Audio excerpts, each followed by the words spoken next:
आज हम सनातन को टॉप एंगल से देखेंगे, हिंदुओं की बात करेंगे। घोर सनातनी गेस्ट है अक्षत गुप्ता भाई हमारे साथ है। मैं साइंटिफिक तर्क देने की हमेशा कोशिश करता हूँ कि हिंदुत्व क्या कह रहा है और हिंदुत्व का साइंटिफिक कनेक्शन क्या है। उसमें पानी की टंकी बना रखी है अंडरग्राउंड, और आपने नॉर्थ में पूरा कंस्ट्रक्शन और स्ट्रक्चर खड़ा कर रखा है। वास्तु के हिसाब से नॉर्थ में वजन नहीं होना चाहिए और साउथ में गड्ढा और पानी नहीं होना चाहिए। आपने पूरा ही उल्टा कर मारा है। ये होटल नहीं चल पाएगा वास्तु के साथ। साउथ में दुनिया का दूसरे नंबर का सबसे बड़ा महासागर है हिंद महासागर, और आपके नॉर्थ में दुनिया का सबसे बड़ा वजन है हिमालय पहाड़। तो इस हिसाब से तो पूरे देश का ही वास्तु गलत है। तो उसके अंदर एक प्लॉट का वास्तु ठीक करके मैं मेरे को लगता था कि हम लोग कमजोर हैं। मेरे को बहुत शक्तिशाली महसूस हुआ वहाँ जाकर, महाकुंभ। बहुत ज्यादा। मेरे को ऐसा लगा ना कि हिंदू राष्ट्र हो सकता है। अच्छा जी, मेरे को लगा कि हिंदुस्तान की स्पेलिंग हम बचपन से गलत लिखते आए हैं। मुझे लगा कि हिंदुस्तान में एस के बाद टी के बाद एच होना चाहिए। हिंदुस्तान, ये हिंदुस्तान है, हिंदुस्तान नहीं है। ये अघोरी और नागा साधु ये दोनों अलग हैं क्या? दोनों में क्या अंतर है? मैं आपको इसके जवाब में जो बोलने वाला हूँ, 4 लाख से ज्यादा रजिस्टर्ड नागा साधु हैं आपके देश में। ये तो सिर्फ रजिस्टर्ड है, आपको नहीं मालूम कि अनरजिस्टर्ड कितने और जुड़ रहे हैं या जुड़ चुके हैं। इतनी तो छोटे देशों की आर्मी नहीं होती जितना सिर्फ हिंदुत्व की रक्षा के लिए आर्मी। जिसने रामायण भी देखी, महाभारत भी देखी, इतने साल जी गया, ऐसे अघोरीज हैं क्या वाकई? लिखा हुआ है मेरे ग्रंथों में कि कृष्ण 125 साल जिए, तो कोई तो तरीका होता था ना 125 साल तक। कृष्ण जी ने कहा था कि ऐसे लोग समाज के लिए सबसे ज्यादा खतरनाक है। आज के शास्त्रों में उन्हीं को सेक्युलर कहा। मैं नहीं बोल रहा हूँ कि आप मेरे पक्ष में बात कीजिए, मेरे साइड बात कीजिए, आप दूसरे पक्ष से बात कीजिए, इट्स ओके, लेकिन कोई एक पक्ष तो लीजिए। बोलते हैं पर सब ऐसे थोड़ी ना कर रहे हैं। आप लिखित में देंगे मेरे को कि मैं जहाँ बैठ के खा रहा हूँ, अगर वो उन लोगों का रेस्टोरेंट है तो वो नहीं थूकेंगे, अगर वो थूकेंगे तो मैं आपको सू करूंगा, चलेगा?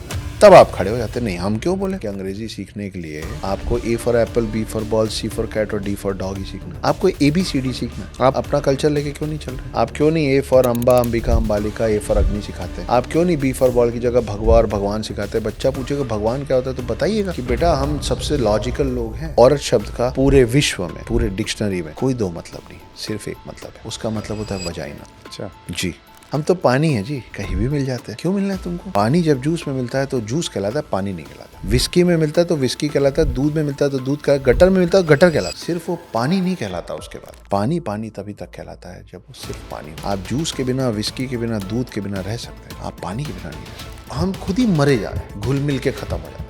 अभी जो बैंगलोर में जो अतुल सुभाष वाला केस हुआ है, वो मतलब 95% से ज्यादा कट कॉपी पेस्ट मेरा जीवन। जी, मैं होटल आके बहुत रोता हूँ सुशांत भाई। ये मेरा सच्चाई है कि मैं अमूमन बहुत रोता हूँ अपने बच्चे को याद करके। जीवन है, मेरा बच्चा भी रोता होगा ना मेरे लिए। मेरे को इस बात से तकलीफ नहीं है कि मैं रो रहा हूँ, मेरे को इस बात से तकलीफ है कि उसकी तो गलती नहीं थी ना, वो क्यों रोया पिता के लिए? मरा तो नहीं हूँ, जीवित सक्षम हूँ। सॉरी, थोड़ा भावुक हो गया।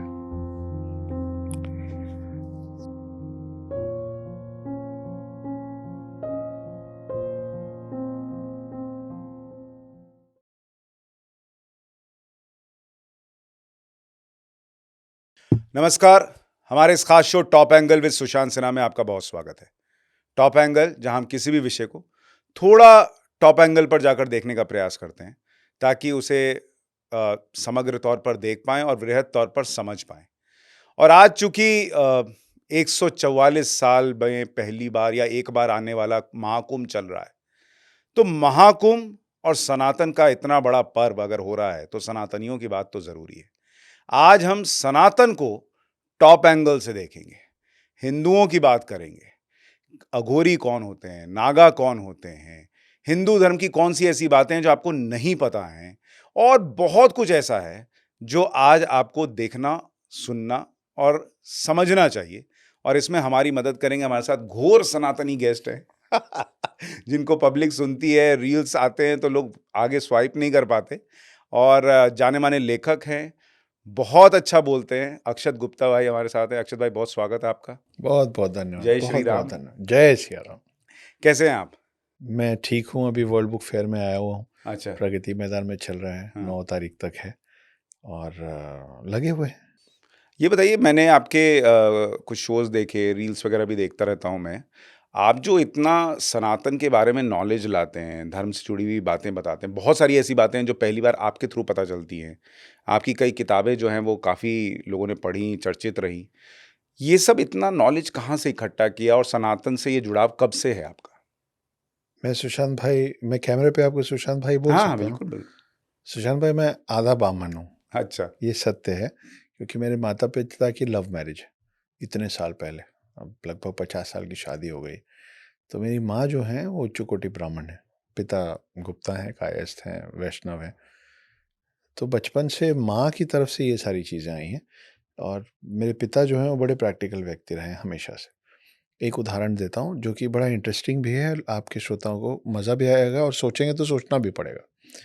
मेरे पिता एक बहुत बड़ा होटल बना रहे थे, अंबिकापुर के हिसाब से बहुत बड़ा होटल, और उन्होंने अपना सारा कुछ झोंक दिया था उसमें। हम छोटे-छोटे थे, मैं होऊँगा कुछ 8-9 साल का, और जब होटल लगभग पूरा तैयार हो गया था, तो मेरी माँ एक दिन आई बनते हुए होटल में, और माँ-डैडी में एक बात शुरू हुई। मेरा एक छोटा भाई है, 4 साल छोटा है, तो अगर मैं 9 का रहूँगा, तो वो साढ़े 4-5 का रहा होगा। हम खड़े हुए थे और वो टेनिस मैच जैसा ऐसा-ऐसा चल रहा था। 2 लोग बात कर रहे थे। मेरी माँ का पॉइंट ये था, मेरी माँ ने बोला कि ये होटल चल ही नहीं पाएगा आपका, और सब लगा चुका है, कर्ज़ा ले लेके लगा चुका है। तो डैड बड़े कामली सुन रहे थे। तो बोले, "क्यों?" मेरी माँ का नाम उर्मिला है, तो बोले, "क्यों उर्मिला जी, क्यों नहीं चल पाएगा?" वो सबसे आप करके बात करते हैं। तो बोले, "क्योंकि वास्तु का पूरा आपने गड़बड़ कर रखा है इसमें।" अब हम छोटे-छोटे हम सुन रहे हैं कि नहीं चलेगा। हमको ये मालूम है कि पिताजी कर्जे में हैं, तो मैंने तो दिमाग में प्लान कर लिया था फुटपाथ पे क्या करना है, कैसे सोना है, छोटे भाई को कैसे सँभालना है टाइप का। इतना घबरा गया था मैं। बोले, "क्या हो गया?" तो बोले, "आपने साउथ में पानी की टंकी बना रखी है अंडरग्राउंड, और आपने नॉर्थ में पूरा कंस्ट्रक्शन और स्ट्रक्चर खड़ा कर रखा है। वास्तु के हिसाब से नॉर्थ में वज़न नहीं होना चाहिए और साउथ में गड्ढा और पानी नहीं होना चाहिए। आपने पूरा ही उल्टा कर मारा है। ये होटल नहीं चल पाएगा वास्तु के हिसाब से।" हमने हम मतलब मैं और छोटा भाई, we were like panicked. My dad was smiling. तो बोले, "आप कौन से देश में रहती हैं उर्मिला जी?" तो अब ये माँ की बारी थी थोड़ा झेप जाने की, कि ये कैसा सवाल है बच्चों के सामने। ऑफ कोर्स इंडिया में उस समय भारत नहीं चलता था, उस समय इंडिया चलता था। ऑफ कोर्स इंडिया में चलते हैं, रहते हैं, ये कैसी बात है? तो बोले, "आपके इंडिया के साउथ में दुनिया का दूसरे नंबर का सबसे बड़ा महासागर है, हिंद महासागर, और आपके नॉर्थ में दुनिया का सबसे बड़ा वज़न है हिमालय पहाड़। तो इस हिसाब से तो पूरे देश का ही वास्तु गलत है।" तो उसके अंदर एक प्लॉट का वास्तु ठीक करके मैं तो तो हम छोटे थे, तो मेरे को लगा ये आदमी करेक्ट है, ये आदमी लॉजिकल बात करता है। तो ये जो है ना, कि मैं साइंटिफिक तर्क देने की हमेशा कोशिश करता हूँ कि हिंदुत्व क्या कह रहा है और हिंदुत्व का साइंटिफिक कनेक्शन क्या है। वो माता और पिता दोनों का मिश्रित वो है। अच्छा, लेकिन आगे बढ़ने से पहले ये तो बताइए, होटल चला कि नहीं चला? बम्फार चला, भर पल्ले चला। तो इसलिए मोटे तौर पे जो ये सुनेंगे उनके मन में सवाल आएगा कि फिर वास्तु मानना चाहिए, नहीं मानना चाहिए? अपनी-अपनी मान्यताएँ हैं। ये वही बात है कि एस्ट्रोलॉजी मानना चाहिए कि नहीं मानना चाहिए, हैं? अंगूठियाँ मानना चाहिए कि नहीं मानना चाहिए। सही बात है, आस्था की बात है। आस्था की बात। और जब हम धर्म और सनातन की बात कर रहे हैं, तो वो भी आस्था का ही विषय है कि अगर आप मानेंगे तो आपको ईश्वर दिखेगा, ईश्वर है, ये आपको प्रतीत होगा। नहीं मानिएगा तो फिर तो सब पत्थर है वाला हिसाब है। ये बताइए, अब जब हम बात कर रहे हैं और चूँकि आपसे जब चर्चा होती है, तो कई सारे प्रश्न आपकी किताब को भी पढ़ के लोगों के मन में आते हैं कि जैसे आपने द हिडन हिंदूज़ लिखा, और उसमें किसी अघोरी की चर्चा है कि भाई कोई अघोरी है जो रामायण के वक़्त भी है, जो महाभारत के वक़्त भी हैं, आज भी हैं। ऐसा कोई अघोरी हो सकता है जो इतने साल जीवित रहे? नागाज़, अघोरी में क्या फ़र्क है? अघोरियों के पास क्या शक्ति होती है? नागाज़ के पास क्या होती है? बहुत सारे मन में प्रश्न आने लगते हैं। लेकिन पहला प्रश्न तो ये है कि आप महाकुंभ गए कि नहीं गए? मैं एक बार हो आया हूँ चुपचाप। चुपचाप चुपचाप क्यों? अ, मेरे को वीआईपी कल्चर से प्रॉब्लम है। मुझे नहीं अच्छा लगता कि अलग से, भाई सभी श्रद्धालु हैं, सब एक जैसे हैं, और मैं अभी 3 एक साल से, मतलब मैं खुद के लिए बोलता हूँ कि हिंदी में शब्द खराब है, क्या करें? मशरूम को कुकुरमुत्ता बोलते हैं, है ना? मेरे को लगता है अभी मैं 2-3 साल पहले बस उग गया हूँ कहीं से, है ना? उसके पहले मैं क्या था? मैं कौन-सी लाइन में नहीं खड़ा हुआ हूँ? तो मैं नहीं चाहता कि वो मेरे ऊपर चढ़ जाए, कि हम जा रहे हैं तो 15 लोग को पता रहे कि अरे! मैं पसंद ही नहीं करता हूँ। तो मैं एक बार चुपचाप हो आया हूँ, एक बार और जाऊँगा, खत्म होने के पहले। वहाँ आप गए महाकुंभ में, तो कुछ फ़ील हुआ कि मतलब इसमें कुछ तो है बात, कुछ कुछ वहाँ एनर्जी है, क्या है महाकुंभ में? आपको जाके फ़ील क्या हुआ? देखिए, आप गए कि नहीं? नहीं, अभी नहीं मैं जाता। अच्छा। मैं लेखक हूँ, ठीक-ठाक लिख लेता हूँ, अपने विचार और अपने सोच को शब्दों में और पन्नों पे उकेर लेता हूँ, पर कुछ चीज़ें बियॉन्ड एक्सप्लेनेशन होती है ना? दसियों चीज़ें बोल सकता हूँ, ऐसा हुआ जी, वैसा हुआ। आप you have to see it to feel it. आप वो देख के और वो जो जो एहसास है, वो जो महसूस है, मेरे को एक चीज़ वहाँ जाके बड़ी ज़ोर से लगी। मेरे को लगता था कि हम लोग कमज़ोर हैं। मेरे को बहुत शक्तिशाली महसूस हुआ वहाँ जाके, महाकुंभ में। बहुत ज़्यादा। मतलब ऐसा लगा ना, और कुछ लोगों को मेरी बात अच्छी नहीं लगी, बट ना गांधी को हर कोई प्यार करता है और ना हिटलर से हर कोई नफरत करता है। So I am not in a race of satisfying everybody. मेरे को ऐसा लगा ना कि हिंदू राष्ट्र हो सकता है। अच्छा, जी, मेरे को लगा कि हिंदुस्तान की स्पेलिंग हम बचपन से गलत लिखते आए हैं। मुझे लगा कि हिंदुस्तान में एस के बाद टी के बाद एच होना चाहिए। हिंदुस्तान। ये हिंदुस्तान है, हिंदुस्तान नहीं है। वो उतनी श्रद्धा, क्या माहौल है मतलब, उफ़! मैं बार-बार यही बोलता रहा हूँ कि मैं शब्दों में, मैं अलग-अलग समय में अपनी समकक्ष को, अपने माता-पिता को अलग-अलग लाइन बता रहा हूँ। जब याद आए, बताओ ऐसा हुआ, बताओ ऐसा। मुझे बिना गए अद्भुत! एक चीज़ जो सबसे अच्छी लग रही है, जो मैं अपने शो में भी कई बार बोल रहा हूँ, कि वहाँ कोई जात-पात नहीं है। कुछ नहीं। आपके बगल में कौन नहा रहा है, कौन नहीं नहा रहा है, आपको कुछ पता नहीं। आप सोचिए ना कि वो नदी जो बह रही है, हो सकता है कि आपके पीछे जो नहा रहा हो, मतलब जिसका पूरा शरीर टच करके जो पानी आप तक पहुँचेगा, वो शायद जाति के हिसाब से, उस जो भी मान्यता है उसके हिसाब से आपसे नीचे होगा, हुँ। और उसके बाद आप, मतलब मुझे ऐसा लगता है महाकुंभ में अगर आप वाक़ई हिंदू हैं, सनातनी हैं, तो महाकुंभ में सबसे बड़ी सीख ये है कि वो महाकुंभ रोज़ अपने अंदर जीवित रखिए, कोई कि भेदभाव नहीं है। कोई भेदभाव नहीं है। आपकी पहचान अगर हिंदू की है, तो हिंदू की है। बस। कल को फिर वो यादव है, वो भूमियार है, वो लाला जी है, वो ये है, वो है, ब्राह्मण है, ये मत बनाइए। बस मैंने इसी को संक्षेप में कहा कि मेरे को लगा, मेरे को शक्तिशाली महसूस हुआ, संगठित एक हैं महसूस हुआ। तो सेफ हैं। एक है तो सेफ है, बटेंगे तो कटेंगे, इसमें कोई दो राय नहीं। आज के पहले हमारे हॉस्टल टाइम में मज़ाक-मज़ाक में चलता था, सेब कटेगा तो सबको बटेगा। जब मैं सुना ना बटेंगे तो कटेंगे, मेरे को सेब जैसी फीलिंग आई थी। और वहाँ आपको तैयारी कैसी लगी? को बहुत लोग कह रहे हैं बहुत कांड हुआ, कुछ नहीं है वहाँ पे, एकदम बेकार है, सारी व्यवस्था बेकार है, लोग तो एकदम परेशान हो गए। आपको कैसी व्यवस्था लगी? हाँ, बहुत बेकार है, लोग बहुत परेशान हो गए, कोई व्यवस्था ही नहीं है, सब खराब है। आप एक बार 400 लोग का पार्टी करके देखिए, एक लॉन में, आपको पता चलेगा यहाँ 40 करोड़ लोगों को सँभाला जा रहा है। और मतलब ये विश्व इतिहास में इतना बड़ा सम्मेलन, इतना बड़ा जमावड़ा कभी नहीं हुआ है। कर के ही तो सीखेंगे, हैं? और गलती किससे होगी सुशांत भाई? जो काम करेगा उसी से होगी ना। मैं और आप यहाँ बैठे हैं, या आप सवाल पूछने में कुछ गलती कर देंगे, मैं जवाब देने में कुछ गलती कर दूँगा, पर गलती इसलिए होगी क्योंकि हम प्रयास कर रहे हैं। 40 करोड़ लोगों को, अनगिनत देशों से ज़्यादा आबादी एक छोटे से कस्बे में आ गई है। हुँ। हैं? कितनी भी आप तैयारी करें, आप सोचिए उन लोगों का वो जो पूरी व्यवस्था में लगे हुए लोग हैं, ना खा पी रहे हैं, ना सो पा रहे हैं समय से, कोई ड्यूटी टाइम नहीं। और आप सोचिए, मतलब अभी मेरी समकक्ष की सिस्टर की शादी हुई, थोड़े दिन पहले। 3 दिन का फंक्शन था, सब लम-लेट हो गए थे उसके बाद, कोई हिलने लायक नहीं बचा था। 45 दिन, 40 करोड़ लोग।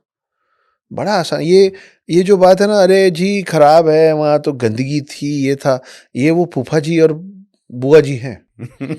सच में, जो बोल रहे हैं दाल में नमक कम था, बाकी सब तो ठीक था। नहीं, मुझे लगता है उनको व्यवस्था सही है या नहीं है, इससे दिक्कत नहीं है।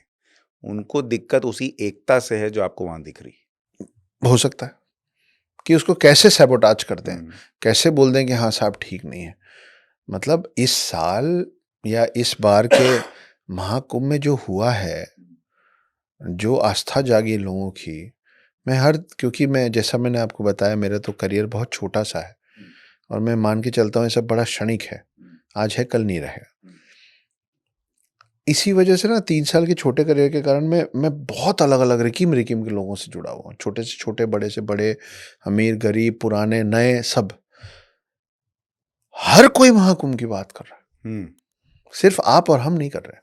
सिर्फ हिंदू सनातनी या एक एक एक तरीके की मानसिकता या एक धड़े के लोग नहीं, हर कोई बात कर रहा है। अमीर से अमीर बोल रहा है कि यार कुछ करवा दो यार, सेटिंग कर।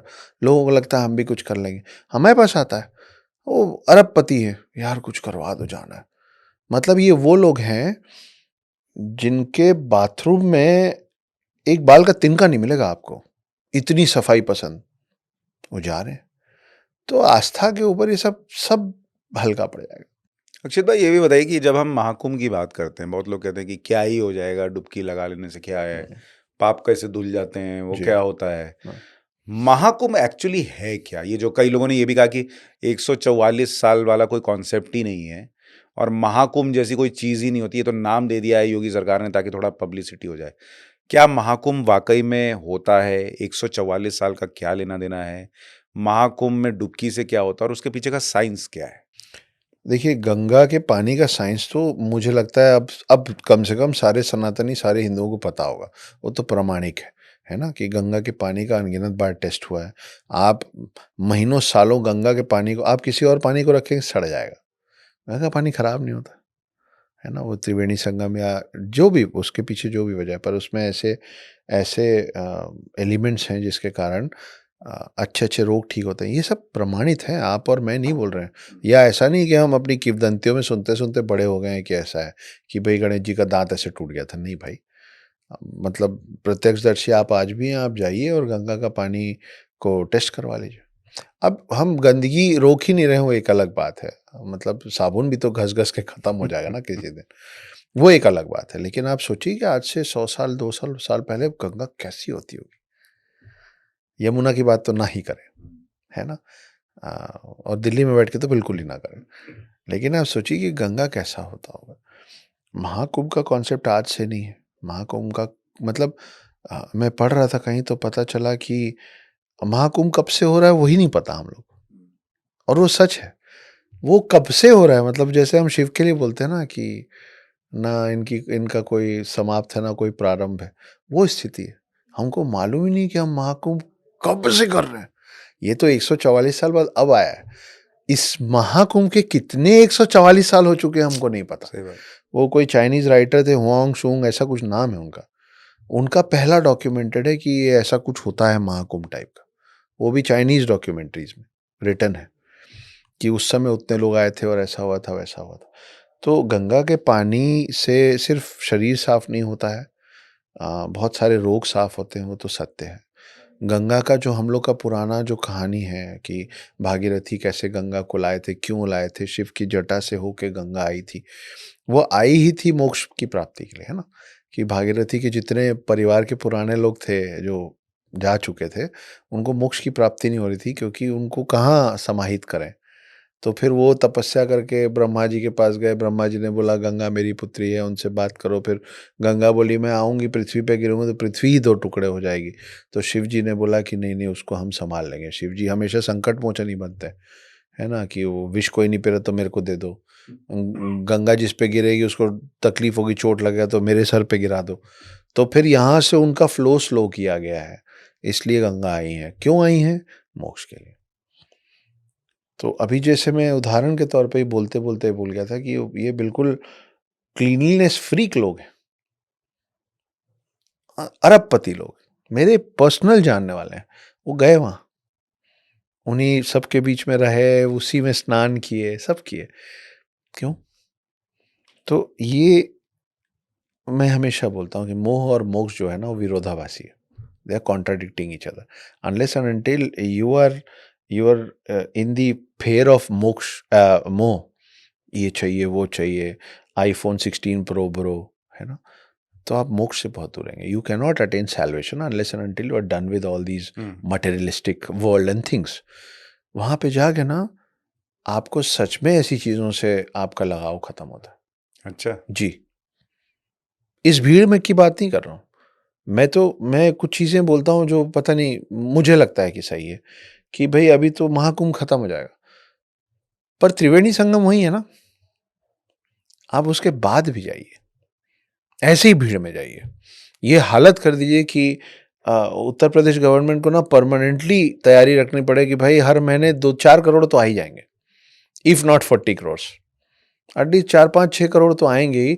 ये परमानेंट सिस्टम कर दीजिए। मैं बोलता हूँ कि अयोध्या जाके जय श्री राम मत बोलिए, अयोध्या जाइए और बोलिए राधे राधे, और मथुरा जाइए, वृंदावन जाइए और वो बोलिए जय श्री राम, बद्रीनाथ जाइए और बोलिए जय माता दी, और वैष्णो देवी जाइए और बोलिए बम बम भोले, क्योंकि सब एक हैं, हम ही बांट के चल रहे हैं। आप यूपी आएंगे तो जय श्री राम बोलेंगे, आप गुजरात जाएंगे तो हरे राम। क्यों? मैं जाऊंगा वृंदावन, वहां मेरे को कोई बोलेगा राधे राधे, मैं बोलूंगा जय सिया राम। अयोध्या उनको अच्छा नहीं लगेगा। प्रॉब्लम ये कि अच्छा क्यों नहीं लगेगा? कृष्ण और राम एक ही है ना, विष्णु जी के अवतार हैं दोनों।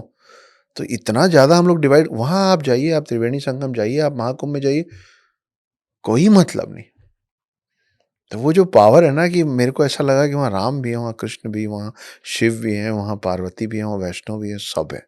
ये अघोरी और नागा साधु ये दोनों अलग हैं क्या? दोनों में क्या अंतर है और क्या कहानी है दोनों की?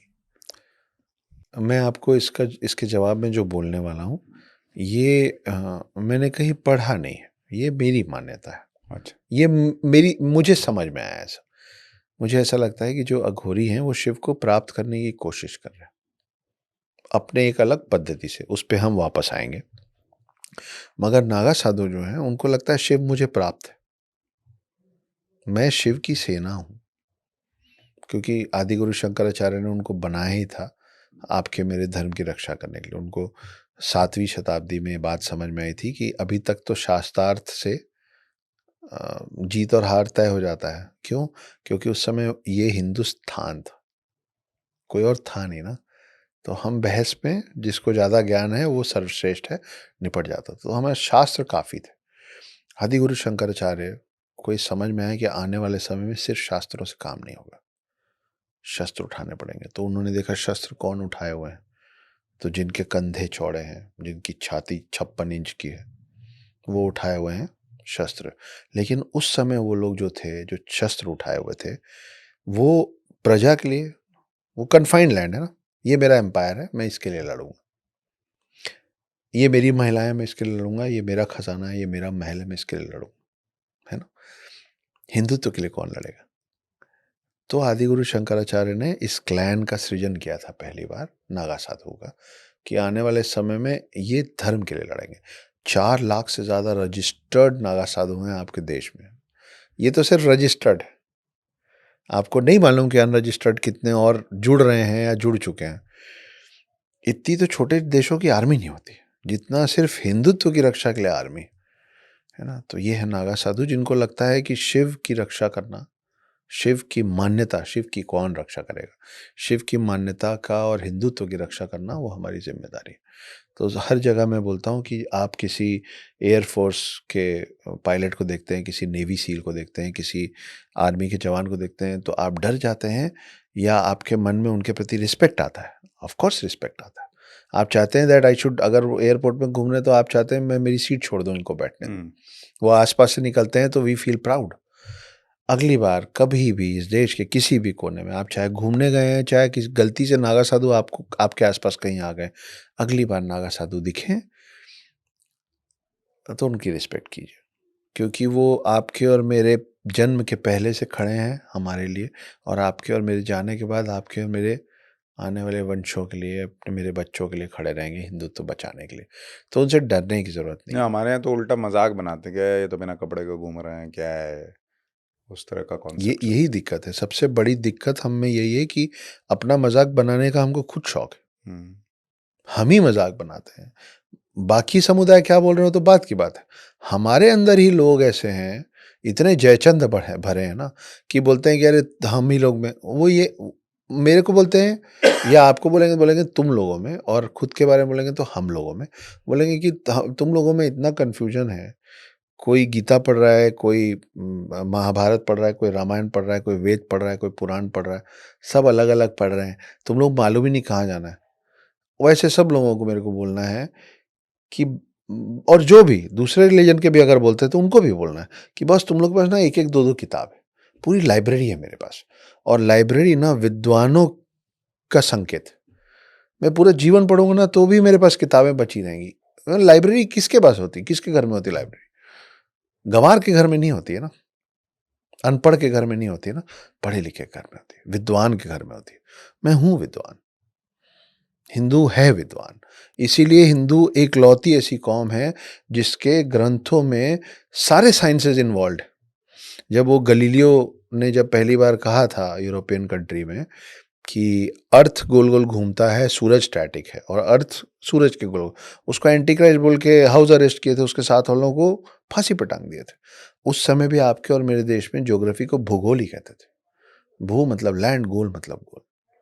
तो हम कभी साइंस के एंटी गए नहीं, हम साइंस को साथ लेके चले। हम सबसे एडवांस पहले भी थे, आज भी हम। ठीक है, होंगी कुरीतियां, किसमें नहीं होती कमी, पर कम से कम हम we are man enough to acknowledge it and are ready to change it. हम सुधारने को तैयार हैं। ऐसे लकीर के फकीर नहीं, हम भेड़ नहीं है, हम इंसान है। तो ऐसी बहुत सारी चीजें। नहीं, और मतलब मैं किसी धर्म के लिए ऐसा नहीं बोल रहा, लेकिन अगर आप देखिए तो कितने ही ऐसे धर्म हैं जिनमें अभी भी कुरीतियां हैं। हलाला है, 3 तलाक है, ऐसी कई चीज़ें हैं। लेकिन आप देखिए कि हिंदुइज़्म में आप सुधार की गुंजाइश अगर देख रहे हैं और सुधार हुआ है, तभी आप जो है वो जाति प्रथा को लेकर कई लोग बात करते हैं, कई लोग नहीं मानते हैं उसको। कई लोग उससे आगे बढ़ चुके हैं। इंटरकास्ट मैरिजेज़ हो रही हैं। चाइल्ड मैरिजेस बंद किया चाइल्ड हमने। मैरिजेज़ बंद किया आपने, सती प्रथा बंद किया आपने। बिल्कुल। तो ये एक सोच समझ के साथ, समझते हुए कि क्या सही है, गलत है, और धर्म में क्या चेंजेस करके, सुधार करके आप उसको बेहतर कर सकते हैं, ये प्रयास होता हुआ दिखता है। तो हम गंगा की बात कर रहे थे ना, बहता हुआ पानी, गंगा तो ऐसे भी नहीं सड़ती है, लेकिन और किसी पानी की बात करेंगे, बहता हुआ पानी कभी सड़ता नहीं, रुका हुआ पानी सड़ जाता है। हम निरंतर बह रहे हैं, we are ready to flow and learn new things and adapt it. इसीलिए हम पुराने नहीं हो रहे हैं, इसीलिए हम समाप्त नहीं हो रहे हैं। आप बांध दीजिए मेरे को एक नदी में, नदी को बांध दीजिए तालाब बना के, कभी तो सूख ही जाएगी। बहते बहते हम लोग भी बह गए, हम नागा साधु। अरे सॉरी। नागा हाँ, कमिंग बैक टू इट, तो नागा साधुओं को लगता है कि हम शिव की सेना है, और हमारा एक लौता जो एजेंडा है, एक लौता जो मिशन है, वो है हिंदुत्व की रक्षा करना। जो अघोरी हैं, अघोरियों को ये लगता है, अघोरी शिव को प्राप्त करने की कोशिश कर रहे हैं। ये मेरी थ्योरी है। और जो जो हम अघोरियों के बारे में सुनते हैं ना, कच्चा मांस खा लेते हैं, खोपड़ी में शराब पी ले, ये सब सच है, ये सब सच है। डेड बॉडी खाते हैं वो। हाँ, ये एक कई लोगों को क्या लगता है कि मार के खा ले, ऐसा नहीं है। वो मार के किसी को नहीं जो खाता, शव है उसको खाते शव है। क्योंकि मैं आपको उसके पीछे लॉजिक बताता हूँ, उनका तर्क, उनका लॉजिक। आप एक छोटे से बच्चे को देखें सुशांत भाई, हम कम से कम हिंदुओं में हर छोटे बच्चे में माना जाता है भगवान का रूप है। वो छोटा बच्चा जो शायद घर के हाउस हेल्प का चप्पल अगर उसको दिखेगा तो उसको उठा के मुंह में डाल लेगा, है ना। सूसू करेगा, पॉटी करेगा, उसमें खेलता रहेगा, ठीक है। आप उसका नाखून मत काटिए, उसका नाखून बढ़ता रहेगा। आप उसका बाल मत काटिए, उसका बाल बढ़ता रहेगा। आप उसके कपड़े मत चेंज कराइए, उसको मत नहलाइए, वो गंदा पड़ा रहेगा, ठीक है। जब तक उसमें ये सारी कुरीतियां होती है ना, तब तक हम बोलते हैं बच्चे में भगवान का रूप है। फिर हम सिखाना चालू करते हैं, सूसू पॉटी, बेटा छिच्छी नहीं, दिस इज रॉन्ग, डर्टी। जैसे ही वो ये सब सीख जाता है ना, काला सफेद, अच्छा बुरा, गंदा साफ, यस नो, तब हम ये बोलना बंद कर देते हैं कि बच्चे में भगवान का रूप है। अब वो बड़ा हो गया, ठीक है। अघोरी उस तरीके से, उस बच्चे की पद्धति से शिव को पाना चाहते हैं। उनका मानना है कि हर वो चीज जो यहां है वो शिव की, वो शिव का बनाया हो, तो फिर उसमें अच्छा बुरा नहीं हो सकता। अब आ जाते हैं शव को खा लेते हैं। एक दिन सुशांत भाई आप मर जाएंगे, sorry to say that, but that is the ultimate truth.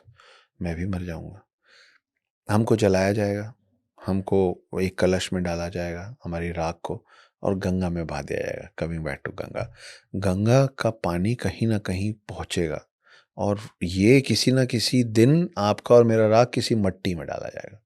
उस मट्टी से पौधा या पेड़ उगेगा, उसको काट के या तो जानवर खाएंगे मुंह से काट के, या अगर वो खेत में डल गया तो उसको हम इंसान ही खाएंगे। तो कुल मिला के ओवरऑल हम घूम के एनर्जी सोर्स से एनर्जी सोर्स ही बने। उनका मानना है कि इतना लंबा क्यों करना है, एनर्जी चाहिए ना शरीर को, अब उसमें सोल नहीं है। तुम इतना घुमा के लाओगे, मेरे को भूख लगी। तो जो नॉनवेज खाते हैं, आप वेजिटेरियंस को देखे होंगे कि बाप रे तुम कैसे चिकन मटन खाते हो। मैं I been in hotel industry, I am the third generation of my family into hospitality, तो I have seen all of it. अब मेरे लिए नॉर्मल है। हम लोगों को कैनिबलिज्म को लेके वैसे ही लगता है सभी को, because we can't imagine, I can't imagine eating you, but for them it is just a source of energy as normal a flesh as chicken and mutton because it is dead। तो उनको चलता है। हम bowl में लेते हैं, भाई bowl किसी चीज का तो बना हुआ है, उनको लगता है ऐसा जो चीज है वो बाउल है, ले लो। तो उस बच्चे की पद्धति से they are trying to reach Shiva. Nagas think that we are the servant of Shiva. This is a work given by Adi Guru Shankaracharya, जो कि अवतार थे शिव के। दोनों के पावर में कोई फर्क होता है? अघोरीज के पास क्या पावर हो सकती है? जैसे आपने कहा कि आपकी किताब में कि कोई अघोरी है जिसने रामायण भी देखी, महाभारत भी देखी, इतने साल जी गया, ऐसे अघोरीज हैं क्या वाकई में? वो किरदार तो मेरा काल्पनिक किरदार है, लेकिन पहले के समय में मैं फिर थोड़ा साइंटिफिक चला जाता हूँ। आप देखिए, आज का जो शेर है, जो कम से कम 25-50 को तो अकेले फाड़ के खत्म कर देगा, करेक्ट है? आज भी उसका पूर्वज कौन था? उसका पूर्वज था सेबर टूथ। अवशेष मिले हैं, आइस एज में सेबर टूथ होता था। आज का जो हाथी है वो 20-25-50 लोग को तो खत्म कर देगा अकेले, खुद गिरने के पहले। उसका जो पूर्वज था वो कौन था? मेमत था। तो अगर मैं आपको इस बात का, और वो हजारों साल पहले मेमत होता था जो हाथी से 5 गुना बड़ा होता था, प्रूवन है, मैं तो नहीं बना रहा हूं। तो अगर मैं आपको ये प्रूव कर पा रहा हूं कि हाथी के पहले उसका पूर्वज मेमत होता था, तो आप मेरे को कैसे डिसअप्रूव करेंगे कि मेमत का भी तो कोई पूर्वज होगा? तो ऐरावत नहीं हो सकता जिसपे इंद्र बैठते थे। तो अगर सेबर टूथ पहले था, तो सेबर टूथ का जो पूर्वज होगा वो सोचिए कितना बड़ा होता होगा कि जिसके ऊपर मेरी दुर्गा माँ बैठती थी। तो आज के इंसान की जो उम्र है, ये प्रूवन है ना कि इसके पहले इंसानों की उम्र ज्यादा होती थी, इंसानों की हाइट अभी से ज्यादा होती थी। हम लोग डिटोरिएट हो रहे हैं with our age, with our skin, with our height, with our DNA, with our stability, with our life, everything. तो अगर मेरे पहले जो होते थे वो 8-8 फुट के होते थे, और लिखा हुआ है मेरे ग्रंथों में कि कृष्ण 125 साल जिए, तो कोई तो तरीका होता था ना 125 साल तक। और जब वो मरे थे, उनके पैर में जो आके तीर लगा था और उनका देहांत हुआ था, देहांत हुआ था, तो ये माना गया है, लिखा गया है, बोला गया है कि उनके चेहरे पे एक भी झुर्रियां नहीं थी। मतलब वो तीर से मरे थे कि उनका काम खत्म हो गया था। He wanted a reason to leave, है ना, वो तीर से कृष्ण मरे को। थे। मतलब 126 साल में वो उनका बुढ़ापा नहीं था। तो जो अगर कोई पद्धति होती है तो फिर होती होगी, आज भी हो रहे होंगे। ये जो हम बात करते हैं अघोरियों की और नागाओं की स्पेशली, जब नागाओं की बात होती है तो बहुत लोगों को ये नहीं पता कि नागाओं ने हिंदुइज्म के लिए किया क्या है और जी क्या लड़ाइयाँ लड़ी जी हैं। जो विदेशी आक्रांता है उससे बचाने के लिए क्या किया। आपने इस पे काफ़ी लिखा भी है, काम भी किया है।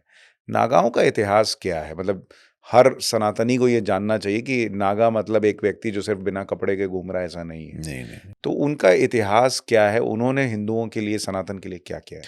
इनफैक्ट सारे नागा साधु एक ही अखाड़े के नहीं है जहाँ पे नग्न अवस्था में घूमना उनका वो है।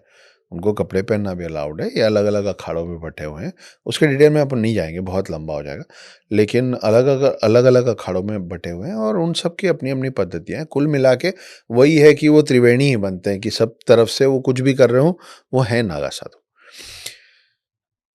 कई बार लड़े हैं, पर हर बार प्रॉब्लम हमारे साथ यही हुई है, जो अब चेंज हो रही है। इसीलिए विश्व को और देश के अंदर कई लोगों को नींद ठीक से नहीं आ रही है कि पहली बार ये लोग एकजुट होकर बोल क्यों रहे।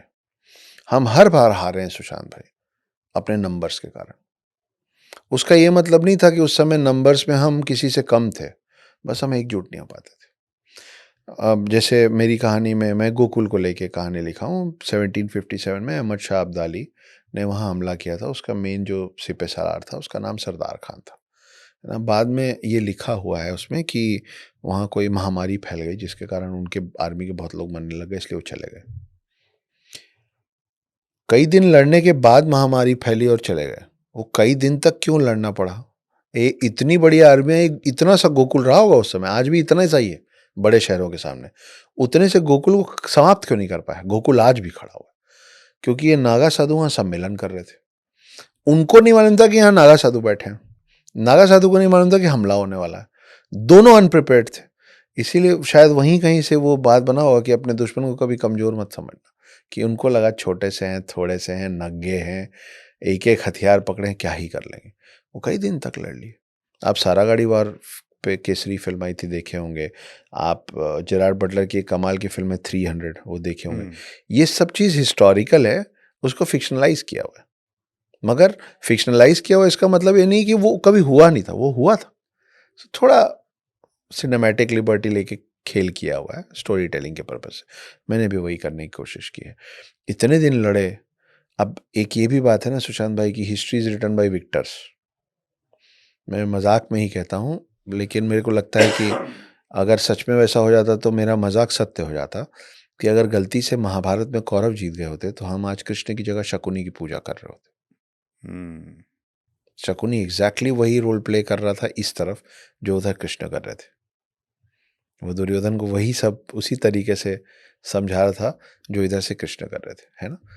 तो अब वहां पे वो लोग वापस गए, और यहाँ पे भाई अगर सारे इधर लड़ने वाले सारे मर ही गए तो कौन कहेगा कहानी कि हम खूब लड़ी मर्दानी वो तो झांसी वाली, खूब लड़ी मर्दानी वो तो झांसी वाली रानी थी, लिखने के लिए कोई जिंदा था ना, तो वो कहानी हम तक पहुंची।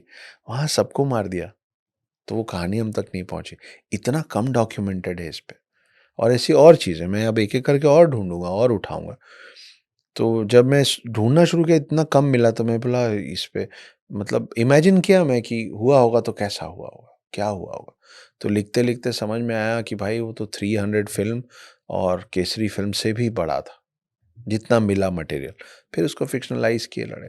तो बहुत बड़ा, आप अगर बोलते हैं कि कारगिल के आगे पाकिस्तान नहीं बढ़ पाया क्योंकि सरहद में हमारी सेना डट के लड़ी और कितने वहाँ फना हो गए। नागा साधु भी वही है, आप और हम नहीं होते। लेकिन जब हम नागा साधुओं की बात कर रहे हैं और ये इतिहास लोगों को पता नहीं, ज़्यादातर को आपने कहा कि जो विजेता होता है वही इतिहास लिखता है।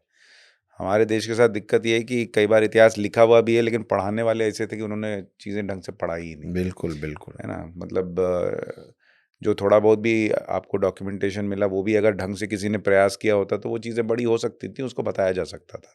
मुगलों को कूट कूट के अंदर भर दिया गया, लेकिन हिंदू चोल राजाओं के बारे में नहीं पढ़ाया गया, नहीं नहीं बताया गया, पढ़ाया जबकि मुगल उनके सामने कुछ भी नहीं थे। गुप्ता डायनेस्टी के बारे में नहीं पता लोगों को। नहीं पता है लोगों को। तो ये जो फर्जी सेक्युलरिज्म इस देश में चला है ना, वो उसने बहुत डैमेज किया। आपको लगता है ऐसा? बहुत सारी ऐसी चीज़ें जो नहीं पहुंची हैं लोगों तक। आपने एक शब्द उपयोग किया, सेक्युलरिज्म। फर्जी सेक्युलरिज्म। हाँ, उस पर एक छोटी सी कहानी है। बर्बरी के किरदार है महाभारत में, बहुत शक्तिशाली था। ये था कि जिसकी तरफ से लड़ेगा पक्का उसकी जीत निश्चित है। मतलब आप ये समझ लीजिए कि जिसके जिस तरफ होने से ये तय कर दिया जाए कि जीत निश्चित है, तो उसको तो आप हनुमान जी की श्रेणी में रख दीजिए कि पहले से मालूम है कि ये जो इधर है वो गेम ओवर है। तो कृष्ण जी गए उनके पास और बोले कि आप किसकी तरफ से लड़ेंगे? तो बोले कि मैं उसकी तरफ से लड़ूंगा जो कमज़ोर होगा। मैं इधर से लड़ूंगा, लेकिन मैं इधर से लड़ूंगा तो सामने वाला कमज़ोर हो जाएगा, तो मैं उधर चला जाऊंगा। फिर मैं उसके साइड से लड़ूंगा, फिर मैं इसको कमज़ोर, फिर मैं इधर आ जाऊंगा। तो कृष्ण जी उनका गला काटे टांग दिए, बोले तुम कुछ मत करो यार, तुम मूक दर्शक बन के, स्पेक्टेटर ऑडियंस बन के बस देखो जो हो रहा है। तो जब वो वापस आए तो पांडवों ने बोला ये क्या कर दिया आप, तो बहुत ज़रूरी किरदार था, ये हमारी तरफ से लड़ता, सोची कितना आसान हो जाता, क्योंकि नंबर्स में ये कम थे। तो कृष्ण जी ने एक बात कही थी। कृष्ण जी ने कहा था कि ऐसे लोग समाज के लिए सबसे ज़्यादा खतरनाक है। आज के शास्त्रों में उन्हीं को सेक्युलर कहा गया। मैं नहीं बोल रहा हूं कि आप मेरे पक्ष में बात कीजिए, मेरे साइड बात कीजिए, आप दूसरे पक्ष से बात कीजिए, इट्स ओके, लेकिन कोई एक पक्ष तो लीजिए। आप कोई भी साइड चुनिए, जो आपको ठीक लगता है चुनिए, लेकिन at least have a spinal cord to say कि this is who I am, this is what I believe. बिन पेंदी के लोटे जो है ना, वो सबसे ज्यादा खतरनाक है इस पूरे समाज के लिए, इस पूरे देश के लिए। ये अलग अलग तरीके से, अलग अलग शब्दों में अनगिनत लोगों ने कहा है। ठीक है, 7 चिरंजीवियों में एक विभीषण है, लेकिन अगर विभीषण नहीं होता तो रावण नहीं हारता। चलो भाई, आप 4 ऐसे लोग हैं जिनके लिए मैं रावण हूं। अगर मैं रावण भी हूं तो मेरे को विभीषण नहीं चाहिए। मेरे को मेरे टोली में, मेरे पाले में, मेरी टीम में विभीषण नहीं चाहिए। वो पहले बोल दे और पहले हट जाए। तो आप सही हैं या आप गलत हैं, वो तो बात का डिस्कशन है। आप काला मान रहे हैं, सफेद मान रहे हैं, मेरे को कोई प्रॉब्लम नहीं। आप बोलिए हाँ मेरे को काला पसंद है, और मैं बोलूं मेरे को सफेद पसंद है, वो चलेगा। ये मत बोलिए कि जी जी साहब मेरे को ना ग्रे ठीक लगता है। ग्रे कुछ नहीं होता। आपको ब्लैक एंड व्हाइट में चलना पड़ेगा, और जो नहीं चल रहे हैं उनसे दूरी बनाना चाहिए। कैसे हिंदुओं को आप विभीषण मानते हैं? नहीं, मैं ऐसा नहीं कह रहा हूं कि हिंदू। आपके अच्छा, thought process। बाकी अब आप देखिए ना, हर वो लोग, मैं कुछ कभी कभार, बहुत रेयरली मैं टेलीविजन डिबेट देखता हूँ। मैं वो एक शख्स है, उनका मैं नाम भूल रहा हूँ, दाढ़ी रखते हैं, शॉर्ट हाइटेड है। वो जब कोई आके बैठता है हिंदू, तो भैया आप सीधे सीधे अपना नाम बदल के हो जाओ ना उधर। फिर आप बोलो ना साफ साफ, मैं जेन्युइनली, मेरे को नाम याद नहीं है, तो आप सीधे सीधे बोलिए ना कि भाई मैं दाढ़ी यहां तक नहीं, यहां तक रखूंगा, और फिर मुंह छटवा लो आप। मेरे को कोई प्रॉब्लम नहीं है उससे। आप यहाँ पे ताबीज पहन रहे हो या रुद्राक्ष पहन रहे हो, मेरे को उसमें कोई दिक्कत नहीं है। पर आप ये मत बोलो कि मैं साहब ये देखो ये दोनों है मेरे पास, वो नहीं चलेगा। तो वो है हिंदू। वो तो क्या होता है ना कि हम अननेसेसरी, सही होने के बावजूद भी सामने वाले को बल दे देते हैं। मुझे लगता है कि हर हिंदू को कुरान पढ़नी चाहिए। I am ready to be trolled for that. हर हिंदू को कुरान पढ़नी चाहिए। क्यों? इसलिए पढ़नी चाहिए क्योंकि आपको पता तो रहे आप क्या चीज से लड़ रहे हो यार। अदृश्य से कैसे लड़ोगे, आपको मालूम ही। आप अपने ग्रंथ नहीं पढ़ रहे हो। आपको अपने ग्रंथ, आपको नहीं पता आपके ग्रंथों में क्या लिखा है। उनको पता है उनके ग्रंथों में क्या लिखा है। वो जब आपसे बात करते हैं ना ग्रंथों पे, आप चुप हो जाते हैं, क्योंकि हमको नहीं बताया गया, हमको नहीं पढ़ाया गया, हमको नहीं बोला गया कि जरूरी है माइथोलॉजी। मेरी कहानी में थक गया हूं बोल बोल के। मेरे को विराथू बनना है इस देश का। मलेशिया, ये म्यांमार में विराथू, ओके। एक एक बौद्ध भिक्षु हैं, उनका नाम विराथू है, जीवित है, अभी जेल में है कि बाहर है वो नहीं मालूम, जिनके चक्कर में पूरे रोहिंग्या मुसलमानों को खदेड़ा गया था। तो वो बोलते थे कि ये लोग रहेंगे तो ये देश खत्म हो जाएगा, ये देश खत्म हो जाएगा। तो रोहिंग्या मुसलमान एकजुट हुए, सारे बौद्ध को शांति प्रिय माना जाता है। वो खदेड़े सारे रोहिंग्या मुसलमानों को। क्यों खदेड़े? जब इतने साल से रोहिंग्या, अगर आप सब सही कर रहे थे, मैं तो सिख को नहीं खदेड़ रहा हूं, मैं तो किसी को नहीं खदेड़ रहा हूं। तो जब उनसे बोला गया कि क्यों कर रहे हो यार ऐसे, तुम जब देखो जहरी उगलते रहते हो, तो उन्होंने बोला कि मैं इस देश का कुत्ता हूं, मैं मरते दम तक भौंकूंगा, क्योंकि मैं वफादार हूं इस देश के प्रति, अपने कौम के प्रति, अपने धर्म के प्रति। मेरे को जब तक, अगर तुम चाहते हो मेरा मुंह बंद हो जाए, मैं भौंकना बंद कर दूं, तो मेरे को मार दो। ये मत बोलो कि हम सो रहे हैं तुम भौंक रहे हो। मेरा काम है कि साले तुम जब सो रहे हो तो मैं भौंकूं, तो मैं ये करूंगा। वो भौंकता रहा, वो भौंकता रहा, वो भौंकता रहा। वहां से जाना पड़ा इन लोगों को। तो किसी को तो बोलना पड़ेगा। अब मेरे पास भी थोड़े बहुत थ्रेट्स आ गए। I don't take it seriously. अभी आपको ये पॉडकास्ट देख के लोग बोलेंगे कि आप कम्युनल है, आप ऐसी बात कर रहे हाँ, मैं हूं कम्युनल। प्रॉब्लम ही है ना, मैं हूं ना कम्युनल। क्या प्रॉब्लम है आपको? मैं जा रहा हूं किसी का घर तोड़ने, मैं तो नहीं किया। मैं अगर गोकुल की कहानी सुना रहा हूं जहां अहमद शाह अब्दाली और सरदार खान ने मेरा मंदिर तोड़ने घुसे और मेरे नागा साधुओं को, मेरे पूजनीय पूर्वजों को मार दिए, तो वो जो किए उस पर मैं बात ना करूं, मेरे को यह बोला जाता है। अब क्यों बोल रहे हो? पहले ये तो पूछो उनसे कि ये करवाया क्यों, ये हुआ क्यों। मैं नहीं बोल रहा हूं कि हर जो दूसरे समुदाय के लोग हैं यहाँ पे वो सब कम्युनल हैं, मैं नहीं बोल रहा हूं। लेकिन मैं आप मेरे को बताइए ना कि मैं तेल और पानी को अलग कैसे करूं। दूध में जहर मिला, आप बोल रहे हैं कि तुम राजहंस हो, दूध पी लो, पानी पानी कैसे, मेरे को नहीं आता भाई। अब अभी बहुत चला था, हर किसी ने यहाँ पे इस देश में देखा हुआ है इन लोगों को खाने पे थूकते हुए, कोई नहीं होगा जिसने नहीं देखा होगा। बोलते हैं पर सब ऐसे थोड़ी ना कर रहे हैं। आप लिखित में देंगे मेरे को कि मैं जहां बैठ के खा रहा हूं, अगर वो उन लोगों का रेस्टोरेंट है तो वो नहीं थूकेंगे, अगर वो थूकेंगे तो मैं आपको सू करूंगा, चलेगा? तब आप खड़े हो जाते, नहीं हम क्यों बोले। तो जब आप यहां नहीं बोल रहे तो वहां भी मत बोलो। फिर मेरा निर्णय होना चाहिए ना। मेरे ग्रंथों में लिखा आप रूप भोजन पर रूप श्रृंगार, अपने पसंद का खाऊंगा, आपके पसंद का पहनूंगा। मैं कहां खाऊंगा आप क्यों डिसाइड करेंगे? मैं जहां मन करेगा मैं खाऊंगा, और मेरा हक बनता है। It should be the right of information में होना चाहिए कि हर रेस्टोरेंट के बाहर लिखा होना चाहिए कि आप कौन है। क्या प्रॉब्लम? आप तो रेस्टोरेंट के बिजनेस में रहे हैं, जी आपने आपने देखी हैं ऐसी चीजें होते हुए? नहीं, उस समय तक मैंने नहीं देखी थी। मैं उस समय तक इतना जागरूक नहीं था। मैं बहुत देर से सो के उठा हूँ। मेरे को उस बात का मलाल अपने जीवन पर्यंत रहेगा कि मैं इतनी देर से सो के क्यों उठा। अब जब उठा हूँ तो सोऊंगा नहीं वापस, अब जगा रहूंगा। ये कई बार लोगों को ये समझ में नहीं आता कि ये जागने का मतलब क्या है? आपने क्या चेंज महसूस किया या आपको क्या एनलाइटन मतलब क्या समझ में आया कि आपको लगा कि यार ये समझना बहुत ज़रूरी है, हर हिंदू के लिए, हर सनातनी के लिए? हमारी आज की जनरेशन से आप पूछिए, बहुत छोटी छोटी चीज़ें, हमारी आज की जनरेशन से आप पूछिए कि बेटा मार्वल के 5 सुपर हीरोज बताओ, खट खट खट खट, घर में बच्चे आपके भी होंगे। आप मजाल है आपकी कि आप गलती से बोल दें कि डीसी कॉमिक्स का कैरेक्टर है आयरन मैन, जान ले लेंगे बच्चे आपके कि मतलब बहिष्कृत हैं आप। क्या आपको ये नहीं मालूम कि आयरन मैन मार्वल का कैरेक्टर है? आपने डीसी में बोला तो बोला कैसे? ये सच है। गुस्सा हो जाता है कि अरे, मतलब हम ना पुरानी पीढ़ी हो जाएंगे अगर हमको ये नहीं पता है तो। गलती बच्चों की नहीं है, गलती आपकी और मेरी, गलती माँ बाप की है। I understand that it is very important to learn English in order to stand on a global platform and become the Rishi Sunak of England. Full marks to him, I bow in front of him. पर साहब ये कहाँ लिखा है कि अंग्रेजी सीखने के लिए आपको A for apple, B for ball, C for cat और डी फॉर डॉग ही सीखना है? आपको ABCD सीखना है। आप अपना अपना कल्चर लेके क्यों नहीं चल रहे? आप क्यों नहीं A for Amba, Ambika, Ambalika, A for अग्नि सिखाते हैं? आप क्यों नहीं बी फॉर बॉल की जगह भगवा और भगवान सिखाते हैं? बच्चा पूछेगा भगवान क्या होता है तो बताइएगा कि बेटा हम सबसे लॉजिकल लोग हैं। तुम्हारे और मेरे पूर्वज जिसने पहली बार ये शब्द सोचा होगा ना भगवान, उसने भगवान शब्द भगवान ही क्यों बनाया? हगवान, लगवान, नगवान, सगवान कुछ भी बना सकता था। तो तब आप बता पाएंगे बेटा भगवान का फुल फॉर्म है। हम इतने लॉजिकल लोग थे कि मेरे पूर्वज जिसने भगवान शब्द बनाया उसने सोचा कि मैं भगवान ही क्यों बोलूँगा, क्योंकि भ से भूमि, ग से गगन, व से वायु, व में आ की मात्रा अग्नि, न से नीर मतलब पानी।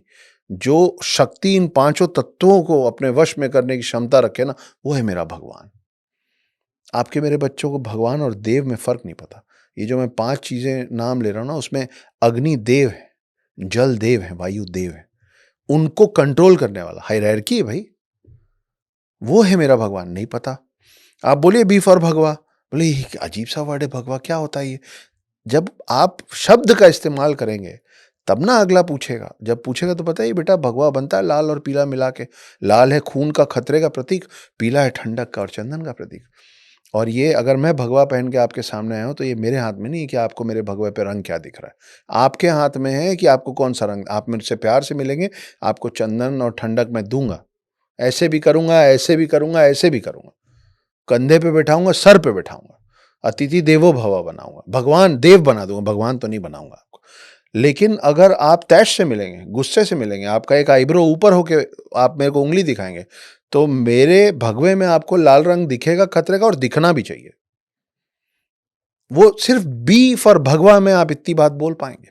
सी फॉर कैट क्या होता है? बिल्ली से खेलेगा मेरा बच्चा, शेर से खेलेगा मेरा बच्चा। सी फॉर कल्चर सिखाइए तो बच्चा घुटना टच नहीं करेगा, 2 हाथ से झुक के आपका पांव छुएगा, कल्चर है उसका। डी फॉर डॉग सिखा रहे हैं, डी फॉर धर्म सिखाइए। क्यों आज की डेट में हम लोग 40-40, 50-50 साल के लोगों को बात करनी पड़ रही है धर्म क्या होता है, धर्म क्या होता है? क्योंकि बचपन में हमारे माता पिता ने बताया नहीं धर्म क्या है। उनकी भी गलती है, अब वही गलती हम कर रहे हैं। ई फॉर एलिफेंट सिखाना है ना, ई फॉर एक दंत सिखाइए ना साहब। बच्चा बोलेगा एक दंत क्या होता है, सुनाइएगा कि गणेश जी का दांत कैसे टूटा था। ई सिखाना है ना आपको। एफ से फैन सिखा रहे हैं। अरे इंजीनियरिंग कॉलेज में जाएगा तो प्रोफेसर फैन क्या, वो फैन बनाना, मोटर क्या होता है, खोलना कैसे, चिपकाना कैसे, सब सिखाए। और नहीं तो पंखा चालू करना तो अनपढ़ गंवार को भी आता है। एफ फॉर फैन क्यों सिखा रहे हैं आप? एफ फॉर फेथ सिखाइए, मेरा बच्चा डिप्रेशन में कम जाएगा। बाद में अचानक से एक दिन हम जाग जाते हैं, जब बच्चा दुखी होता है, नंबर कम आते हैं उसके, बेटा हैव फेथ, हैव फेथ। उसको फेथ वर्ड से कोई कनेक्शन ही नहीं है। उससे अच्छा बोलिए बेटा हैव फैन, हैव फैन, कम से कम ठंडक तो मिलेगी उसको। A B C D E F G, यही करते करते वेस्टर्न कंट्रीज आए और आपको जी फॉर गॉड सिखा गए। मैं भीड़ में अगर स्टेज पे खड़ा हूं और मैं छींक दूं तो 10 12 15 लोग बुदबुदा के अंदर अंदर गॉड ब्लेस यू बोल देंगे मेरे को। छत्तन जी कोई नहीं बोलेगा, पता ही नहीं। आप जी फॉर गणेश क्यों नहीं सिखा रहे? जी फॉर गीता सिखाइए, जी फॉर बीजेपी, मोदी जी, योगी जी, पूरा प्रशासन बोल रहा है कि भारत को विश्व गुरु बनाएंगे। क्यों नहीं हम लोग सबसे पहले ये लागू करते हैं कि स्कूल के अंदर, भले वो SCHOOL स्कूल ही हो, वो होली क्रॉस कॉन्वेंट स्कूल हो, वो क्रिश्चियन कॉन्वेंट हो, वो सरस्वती शिशु मंदिर हो, हर स्कूल में भाई आपने कर दिया ना इंडिया नहीं भारत, माना ना सबने। आप क्यों नहीं बोल रहे हैं कि टीचर को गुरुजी बोलना पड़ेगा? विश्व गुरु बनने निकले हम, हमारे स्कूल में हम गुरु नहीं बुलवा पा रहे। एक बच्चा जाके अगर बोलेगा गुड मॉर्निंग गुरुजी, तो सबसे पहले गुरुजी चमाट लगा देंगे उसको कि ज्यादा तेज चलो क्योंकि बाकी बच्चे हंसेंगे। गुरुजी शब्द में क्या प्रॉब्लम? हम अपना मजाक बना के रखे हैं। एक बच्चा तमीज से गुरुजी बोलेगा, बाकी बच्चे हंस देंगे, टीचर को बुरा लग जाएगा। तो मैं तो Z तक चला जाऊंगा, पर बहुत लंबा हो जाएगा। एस फॉर स्नेक सिखाना है ना आपको, सिखाइए एस फॉर शेषनाग। बच्चा बोले हैं शेषनाग क्या होता है, तो बताइएगा कि बेटा 4 युग होते हैं, देखो हाथ देखो, सतयुग, त्रेता युग, द्वापर युग, कलयुग, फिर वापस सतयुग। ये क्या बना बेटा? डमरू। अब इस पे 100 बार जल्दी जल्दी पेंसिल चलाओ, वो जो एजेस है ना वो गोल हो जाएंगे, जल्दी में है ना वो। अब ये क्या बना बेटा? इन्फिनिटी। अब इन्फिनिटी का ये जो बनाया ना, इसको सीधा खड़ा करके देखो, ये है आवर ग्लास, इसके अंदर सैंड है, नीचे से ऊपर गिर रहा है, ऊपर से नीचे गिर रहा है। जब पूरा सैंड सुशांत भाई नीचे आ जाता है तो हम क्या करते हैं? आवर ग्लास के साथ पलट देते हैं। यही तो है कि कलयुग के बाद फिर सतयुग आ जाएगा। क्या कर रहे हैं शिव जी? तो फिर आप बताएंगे कि शिव वो है जो कलयुग के अंत में प्रलय लाते हैं, सब कुछ बर्बाद हो जाता है, कुछ चंद जाने शेष बच जाती है। उसमें एक नाग होता है जो शेष बच जाता है। शेष बेटा अंग्रेजी में रिमेनिंग बोलते हैं। वो जो नाग शेष बच जाता है ना, वो शैया है जिसपे विष्णु जी आराम करते हैं। आपके कल्चर में एस फॉर शेष नाग में आपने एक शिव का नाम ले लिया, 4 युग समझा दिए, विष्णु जी समझा दिए। आप एस फॉर स्नेक सिखा रहे हैं, तो ये किसकी गलती है? ABCD सिखाना है ना। ऐसा क्यों नहीं हो सकता मेरे देश में? ABCD मदरसे तो चल रहे हैं, गुरुकुल कहां है? क्यों नहीं? 4 10 शब्दों पे बैन लगाए, एकदम करेक्ट है, बैन लगना चाहिए। नीच, भंगी, ये सब गलत शब्द है, जो बोले उस पे केस होना चाहिए, ठीक है। काफिर पे क्यों नहीं होना चाहिए केस? क्या है काफिर शब्द? कैसे कैसे निकल रहा है काफिर? क्यों किसी पन्ने में लिखा हुआ है काफिर? काफिर का मतलब ये है कि जो अल्लाह को नहीं मानता उसको मार दो। क्यों नहीं है वो शब्द बैन? ये हम लोगों को सोचना पड़ेगा, और नहीं सोचेंगे तो जो हो रहा है वो होता रहेगा। आप महिलाओं को भी कहते हैं कि देवी बोलना चाहिए। जी बिल्कुल। ऐसा क्यों? अरेबियन कंट्रीज से एक शब्द आया औरत, हमने यूं गले लगा के रख लिया। फ्रांस से एक शब्द आया मैडम, बड़ा अच्छा लगा कान को, MADAM, वाह। सुशांत भाई, जैसे एक अंग्रेजी का शब्द है बार्क, बार्क का मतलब पेड़ का मेन तना भी होता है, और बार्क का मतलब जो मैं विराथू जी के लिए बोल रहा था, भौंकना भी होता है। उस एक शब्द, एक ही स्पेलिंग के 2 मतलब होते हैं ना। औरत शब्द का पूरे विश्व में, पूरे डिक्शनरी में कोई 2 मतलब नहीं है, सिर्फ एक मतलब है। उसका मतलब होता है वजाइना। अच्छा। जी, आप हाथ कंगन को RC क्या और किंगफिशर क्या, आप चेक कर लीजिएगा। औरत शब्द का मतलब सिर्फ वुमेन्स प्राइवेट पार्ट होता है और कुछ नहीं होता है। सोचिए कितनी क्षीण सोच होगी इस शब्द को बनाने वाले की, कि जिसने एक पूरी महिला को उसके एक अंग पे कन्फाइन कर दिया कि उसका काम सिर्फ यही है। हर शख्स इस देश में इस शब्द का इस्तेमाल कर रहा है आज। आपको लगता है यूं ही हो गया? लोगों को पता भी नहीं कि हिंदी का पार्ट नहीं है, बाहर से आया है। हाँ, नहीं, बाहर से अनगिनत शब्द आए हैं। भाई अच्छे शब्द है, मैं रखूंगा ना। मैं रखूंगा अस्सलाम वालेकुम, वालेकुम अस्सलाम, मैं रखूंगा, क्योंकि एक दूसरे को मान देने वाला काम। ये तो बेइज्जत करने वाली बात है हर महिला को। ना महिलाओं को पता है, ना पुरुषों को पता है, ना विद्वानों को पता है, ना बुद्धिजीवियों को पता है। हर दूसरे फिल्म में एक्टर ये शब्द का इस्तेमाल कर रहा है। हर दूसरे शब्द में सारे इन्फ्लुएंसर्स ये शब्द इस्तेमाल कर रहे हैं। नो ऑफेंस टू देम, मैं उनके खिलाफ नहीं बोल रहा हूं। मैं ये बोल रहा हूं कि ये इग्नोरेंस है, ये गलती है हमारे बीते हुए जनरेशन्स की कि हमको नहीं पता है। ये हमको मालूम होना चाहिए हम क्या बोल रहे हैं। तो और दूसरी तरफ से आया मैडम। मैडम फ्रांस में यूज होता था फॉर दोज वुमेन जो अपने शरीर का व्यापार करते थे, अपने घर का किचन चलाने के लिए।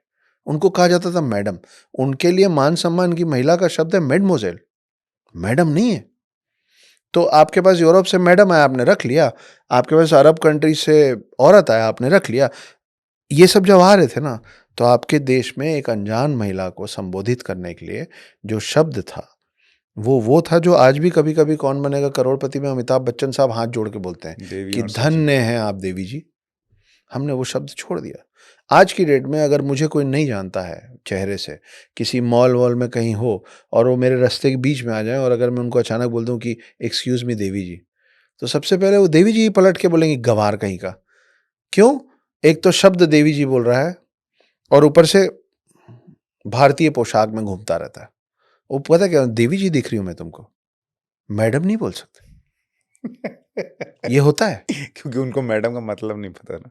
अगर इस देश में आने वाली जनरेशन, मैं अपना हमेशा जो इंट्रोडक्शन देता हूँ हर जगह वो होता है, hi guys, my name is Urmila पुत्र Akshat Gupta, I am a full time house husband, part time authors. ये मजाक वाली बात है। अगर इस देश का हर बच्चा मैडम और औरत की जगह देवी जी बोलने लगे अनजान महिला को, मैं आपसे वादा करता हूँ, हालांकि इसमें बहुत वक्त लगेगा, लेकिन मैं आपसे वादा करता हूँ कि एयर होस्टेस से लेके और रेस्टोरेंट में सर्व करने वाली महिला तक उसी नज़र को जिसके मुंह से देवी जी निकल रहा होगा, अन्नपूर्णा दिखेंगी। छोटे से छोटा स्कर्ट पहन के जाती हुई महिला जो कॉरपोरेट होगी और काम पे जा रही होगी, उसमें लक्ष्मी जी दिखेगी, घर में पैसा लेके आएगी ना, महीने भर काम कर रही है सैलरी के लिए।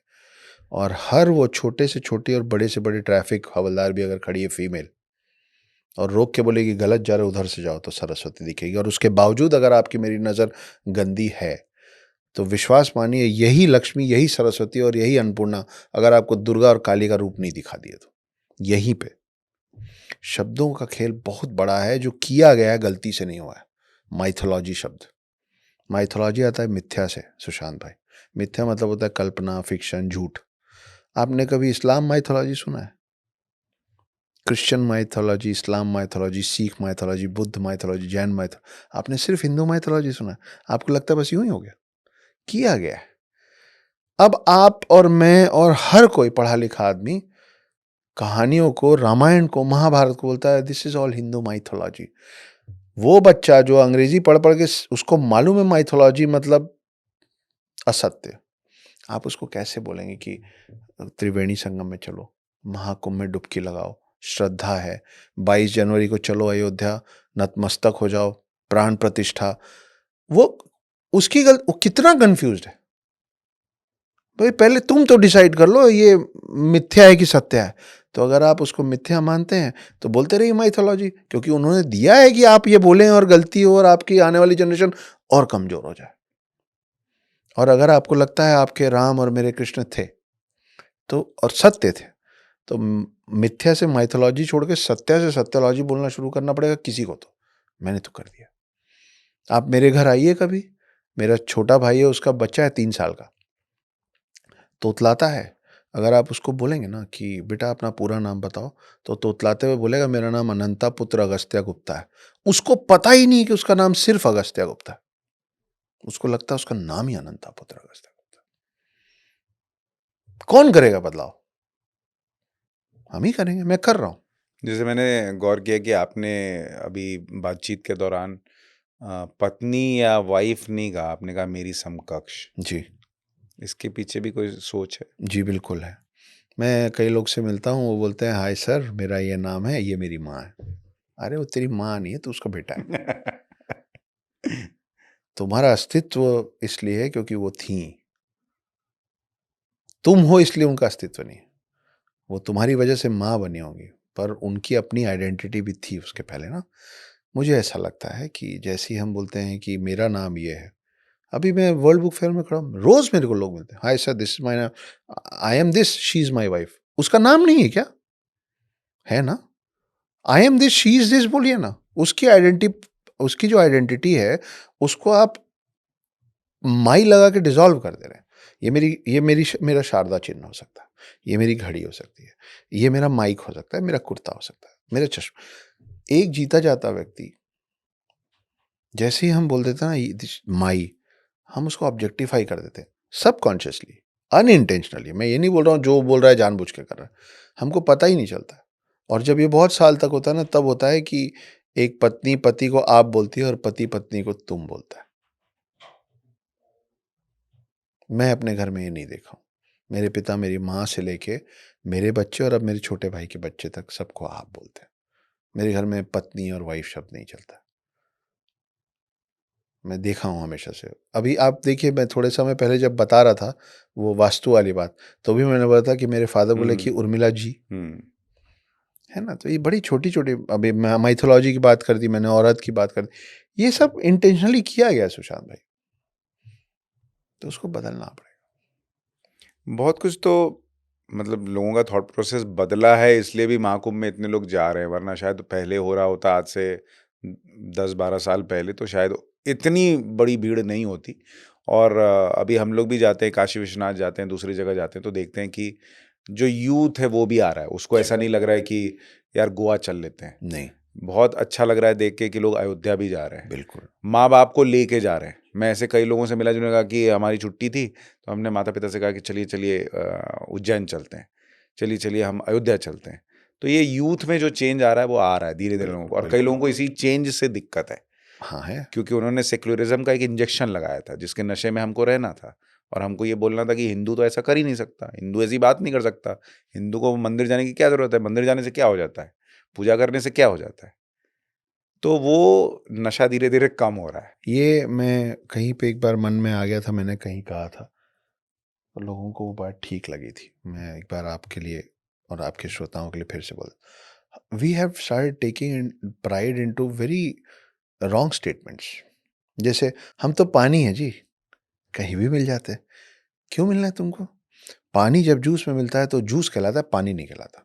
विस्की में मिलता है तो विस्की कहलाता है, दूध में मिलता है तो दूध का, गटर में मिलता है तो गटर कहलाता है। सिर्फ वो पानी नहीं कहलाता उसके बाद। पानी पानी तभी तक कहलाता है जब वो सिर्फ पानी हो।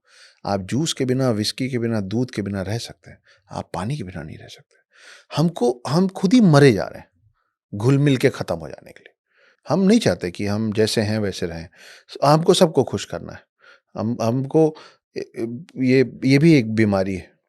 जैसे एक लाइन आपने भी सुना होगा, शायद मैंने भी कहा है, सभी ने कहा होगा, फिर जब से मेरे को समझ में आया मैंने बंद कर दिया बोलना। वो लाइन है कि सुशांत भाई एक बात कहूँ, बुरा तो नहीं लगेगा? या सुशांत भाई एक बात कहूँ, बुरा मत मानिएगा। अरे भाई, जब तेरे को मालूम है कि जो तू बोलने वाला है वो बुरा लगने वाला है, या तो मत बोल, और उसके बाद भी बोलना जरूरी है तो फिर सीधे बोल। ये है सेक्युलरिज्म। ये वही है कि मेरे को सबको लेके, मेरे को नहीं लेके चलना भैया सबको। मैं थक जा रहा हूँ सबको लेते लेते चल के, मैं गिर जा रहा हूँ जमीन पे, मैं रेंग रहा हूँ जमीन पे, क्योंकि मेरे को अपने कंधे पे सबको लाद के नहीं लादना मेरे को। मैं क्यों नहीं पानी रह सकता हूँ? मेरे पास किस चीज़ की कमी है? मेरे पास लोगों की कमी है, अस्त्र की कमी है, शस्त्र की कमी है, शास्त्र की कमी है, किताबों की कमी है, भगवानों की कमी है, परिवार की कमी है, संस्कार की कमी है। कोई कमी नहीं। हम तो पानी है जी। क्यों? हम तो आलू हैं जी, किसी भी सब्जी में डाल दो। क्यों? आलू की सब्जी खाओ। सोचिएगा इस विषय में। नहीं, बहुत सही, आप बात बात बिल्कुल सही कह रहे हैं। We have started taking pride into this Sushant भाई। क्या रे रे, हम तो, अगला तो नहीं बोल रहा, अगला तो नहीं आपके सामने आके बोल रहा प्रणाम। आप ही को बोलना है उसको देखते साथ, सलाम वालेकुम। आप उसके पास से जाते रहेंगे, आप शब्बा खैर बोलेंगे, वो शुभ रात्रि बोलेगा, मैं शब्बा खैर बोलूंगा ना, मेरे को प्रॉब्लम नहीं है। सौहार्द वहां बनता है ना कि मैं तेरी भाषा बोल रहा हूं, तू मेरी भाषा बोल। तू तेरी भाषा बोलेगा लेकिन मैं तेरी भाषा बोलूं, क्यों? मेरी शब्दावली में कमी है, मेरी डिक्शनरी छोटी है, प्रॉब्लम क्या है मुझ में? मेरे एक पॉडकास्ट में एक गेस्ट ने कहा था कि ये कब तक चलेगा कि भाईचारे की बात होगी लेकिन भाई एक आदमी रहेगा और दूसरा चारा ही रहेगा। If you are not on the table, you are in the menu. खा लेंगे, ये है भाईचारा। You will have to fight for a place on the table of this civilization and this country. If you are not on the table, and I am repeating this, if you are not on the table, you are in the menu. खत्म। हम लोग नहीं समझना कश्मीर में हुआ, मैं तो छोटा था, आप भी छोटे रहे होंगे उस समय, हमारी समझ कम थी। बहुत नाराजगी है मेरे को अपने उस समय के पूरे जनरेशन से जो अब मेरे पिताओं का है। अरे वो तो कश्मीर में हो रहा है ना, हम तो मध्य प्रदेश में रहते हैं। पूरा देश उस समय यही बोला, वो बेचारे भगते दौड़ते आ गए नीचे। अब केरल में उसी तरीके की चीजें हो रही हैं तो ऊपर आ जा रहे हैं, तो भी हम यही बोल रहे हैं, कह रहे हो तो केरल में हो रहा है ना, अपने क्या करना। तीसरी तरफ रोहिंग्या मुसलमान जिस स्पीड से घुसे हैं और घुस रहे हैं, और बांग्लादेश अब जो तेवर दिखा रहा है, बांग्लादेश से लगा हुआ है वेस्ट बंगाल। आप जाइए वेस्ट बंगाल, वो लगभग आपके हाथ से जा चुका है, बस आपको अभी दिखा नहीं है। और चौथी तरफ वो बैठा है, वो जिसको पूरे विश्व ने मिलके 100 में से वो 1 स्टार दिया, पाकिस्तान। आप सोचिए कि आपको ऊपर से लात मार देते हैं, आप नीचे आ जाते हैं, आपको नीचे से लात मार देते हैं, आप ऊपर चले जाते हैं, उधर से मार देते हैं, आप इधर आ जाते हैं, इधर से। जिस दिन चारों तरफ से आएंगे, कहाँ जाएंगी मेरी महिलाएं? क्या मुंह दिखाऊं मैं बच्चों को? मेरे घर में प्याज नहीं कटता चक्कू से ठीक से, इनके घर में रेड लगता है तो एक एक घर में 4 लोग रहते, 30-30 तलवार निकल रहे हैं। क्यों भाई? कैसे नहीं दिख रहा? कब तक नहीं दिखेगा? बजाते रहिए डंडीरा सेक्युलरिज्म का। पूरे देश में कहां कहां क्या क्या नहीं हो गया। मैं हर बार बोलता हूं, आंख बंद करने से आपके और मेरे आंख के सामने अंधेरा होगा, बाहर रात नहीं होगी। लाइट लगा लेने से इस कमरे में रोशनी होगी, बाहर दिन नहीं होगा। जो बाहर दिन और रात है उसको तो देखना पड़ेगा। देखिए, हम लोग तो प्रयास ही कर रहे हैं कि लोग थोड़ा आँख खोलें, समझें, देखें। कुछ मत करो तो कम से कम अपने धर्म पे गर्व करना तो सीख लो, उसके बारे में जानना सीख लो, सनातन क्या है समझो। ठीक है, मंदिर नहीं जाना है मत जाओ, जो तुमको ठीक लगता है करो, लेकिन गाली मत दो या अपने आप को डिमीन मत करो कि भाई हम तो ऐसे ही हैं वाला हिसाब है। लेकिन मुझे तो लगता है, जैसे आपने कहा कि बच्चों को सिखाना, जैसे आपने कहा कि आपके भाई का बेटा जो है उसको पता ही है कि नाम ही है, उसको ए से जेड तक आता है, ये वाला जो मैंने आपको सुनाया। अच्छा जी तो ये जेड तक है? जी, आप जे फॉर पूछेंगे तो बताएगा जटायु। नहीं तो आप बताइए जरा, जेड तक ABCD जेड बता ही उसमें दीजिए। एक्स बचा हुआ है, बाकी सब हो गया है। ABCDEFG तक बता दिया था ना। एच तक नहीं, एच हनुमान बोला था। एच फॉर हनुमान है। और मैं आपको बता रहा हूं, और आपके श्रोताओं के लिए प्लीज, मतलब हम ये कमेंट्स बढ़ाने के लिए नहीं बोल रहे हैं यार, कि लाइक शेयर कमेंट नहीं बोल रहा हूं मैं, सुशांत भाई को इसकी कोई जरूरत नहीं है। कमेंट्स में जो चीज मुझसे छूट जाए ना उसको लिख दो, कोई तो पढ़ेगा, अपने शब्दावली में जोड़ लेगा। मैं एच फॉर हनुमान बोल रहा हूँ, और एच से 10 चीज होंगी जो अभी तुरंत बात करने में याद नहीं आ रही। I for Indra, J for Jatayu, K for Kartik. Kartik is the god of war. आपको नहीं पता, नॉर्थ में, अभी हम दिल्ली में बैठे हैं, नॉर्थ के लोगों को अयप्पा के बारे में कोई आइडिया ही नहीं है। ए फॉर अयप्पा सिखाइए, साउथ में जाके देखिए अयप्पा का क्या मान है। हमको अयप्पा शब्द नहीं पता, ये तो कहीं ना कहीं कमी है ना। ABCDEFGHIJK, L for Lakshmi, L for Lakshman, M for Mahadev, M for Mahalakshmi, M for Mahakumbh, ठीक है ना। N फॉर, आप मदद कीजिए अभी क्योंकि तुरंत याद नहीं आ रहा है पूरा। एन फॉर नारद भी हो सकता है, वैसे हम लोग मीडिया में बैठ के बात कर रहे हैं। वही है ना, देखिए बतियाने से कुछ ना कुछ तो निकल जाता है। नहीं, सही बात है। और देखिए, मुझे लगता है धीरे-धीरे लोग खुद ही इस थॉट प्रोसेस से सोचेंगे तो बहुत कुछ उनको अपने आप दिख जाएगा। जब हम कई बार लोग कहते हैं मंदिर जाने से क्या ही होगा? जैसे अभी कुंभ के लिए बहुत लोग कह रहे हैं कि जाने से क्या ही हो जाएगा? मंदिर जाना, मंदिर में जो घंटियाँ होती हैं, इसका क्या साइंटिफिक रिलेशन है और क्या क्या ज़रूरत है उसकी? मुझे कुछ लोगों से बहस करनी पड़ गई थी इस तरीके की एक बात पे। कुछ बुद्धिजीवी हमारे ही लोग बैठे थे और बोले, इतना-इतना दूध चढ़ा देते हो तुम लोग शिवलिंग पे, हैं? इतना-इतना फूल पत्ती चढ़ाते हो, किसी को दोगे तो कुछ उतना पैसा जो शिवलिंग के ऊपर डाल देते हो, वो पैसा किसी गरीब को दोगे तो ठीक होगा। तो मेरे को अच्छा नहीं लगा, तो मैंने बोला कि वो जितने लोग मरे पड़े हैं उनको ठंड लगती है रात को, चद्दर चढ़ाने जाते हो तुम लोग, तो उनको बुरा लग गया था। मैं नहीं बोलूँगा ऐसी बातें, आप मेरे मेरे भगवान के बारे में आप मत बोलो। मेरी आस्था पे, मेरे रिचुअल्स पे आप मत बोलो, मैं आपके रिचुअल्स पे नहीं बोलूँगा। तो घंटी की जो बात है, एक कमाल की फ़िल्म आई थी, आई होप आपने देखा होगा, स्पाइडरमैन, पहली, मतलब पहले वाले हीरो की, हुँ, टोबी मैguire हुँ, की। हुँ, उसका आई थिंक सेकंड या थर्ड पार्ट था, जिसमें एक कुछ एलियन काला-सा पदार्थ आता है हुँ, हुँ, और फिर एक और स्पाइडरमैन तैयार होता है जो ब्लैक स्पाइडरमैन होता है ना। उससे जब स्पाइडरमैन की फ़िल्म में पहली लड़ाई होती है और स्पाइडरमैन हारता होता है, तो वो लड़ाई होती है चर्च के छत पे। हुँ, तो गलती से बेल से कुछ टकराता है और वो जो नेगेटिव स्पाइडरमैन है वो पूरा अंदर से बाहर तक हिल जाता है। पर उस समय उसको समझ में नहीं आता अच्छे वाले स्पाइडरमैन को। लास्ट में कुछ बहुत सारे रॉड्स गिरते हैं एक सख्त फ्लोर पे, और जब खूब सारे रॉड्स गिरते हैं तो जो आवाज़ होती है ना, डन डन डन डन, तब वो देखता है, उसको याद आता है कि बेल के कारण, बेल के टाइम में इसको ऐसा हुआ था, और फाइनली उसके सब तरफ रॉड्स लगाता है और उसको बजाना चालू करता है। और तब एक शरीर जो इंसानी होता है, उसको उस एलियन नेगेटिविटी से अलग खींच के निकाला जाता है। ये जर्मन साइंटिस्ट हैं, मैं अभी नाम भूल रहा हूँ, लेकिन उन्होंने प्रूव किया है इसको कि जब घंटी बजती है, तो घंटी की जो ध्वनि निकलती है, वो बहुत सारे नेगेटिविटी को, बहुत सारी नकारात्मकता को और कई खराब बैक्टीरियाज़ को भी ख़त्म करती है, और वही काम करता है शंख भी।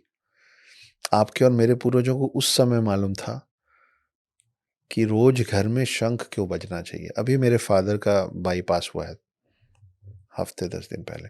तो मैं पहले भी कई बार अपने घर में देख चुका हूँ, हमारी हेरिडिटरी रही है कि जैसे ही बाईपास होता है ना सुशांत भाई, तो डॉक्टर से एक आपको एक गैजेट देते हैं, उसमें फूँक मारना होता है। उसमें बड़े हल्के बॉल्स होते हैं।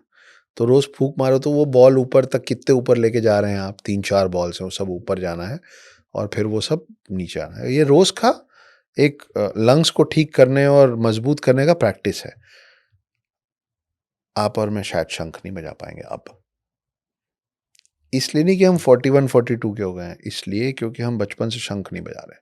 हर घर में पहले, अभी भी अनगिनत घरों में है, लेकिन पहले हर घर में एक छोटा-सा मंदिर होता था और वहाँ घंटी होती थी, छोटी-सी। घर छोटा है तो छोटी घंटी, घर बड़ा है तो बड़ी घंटी।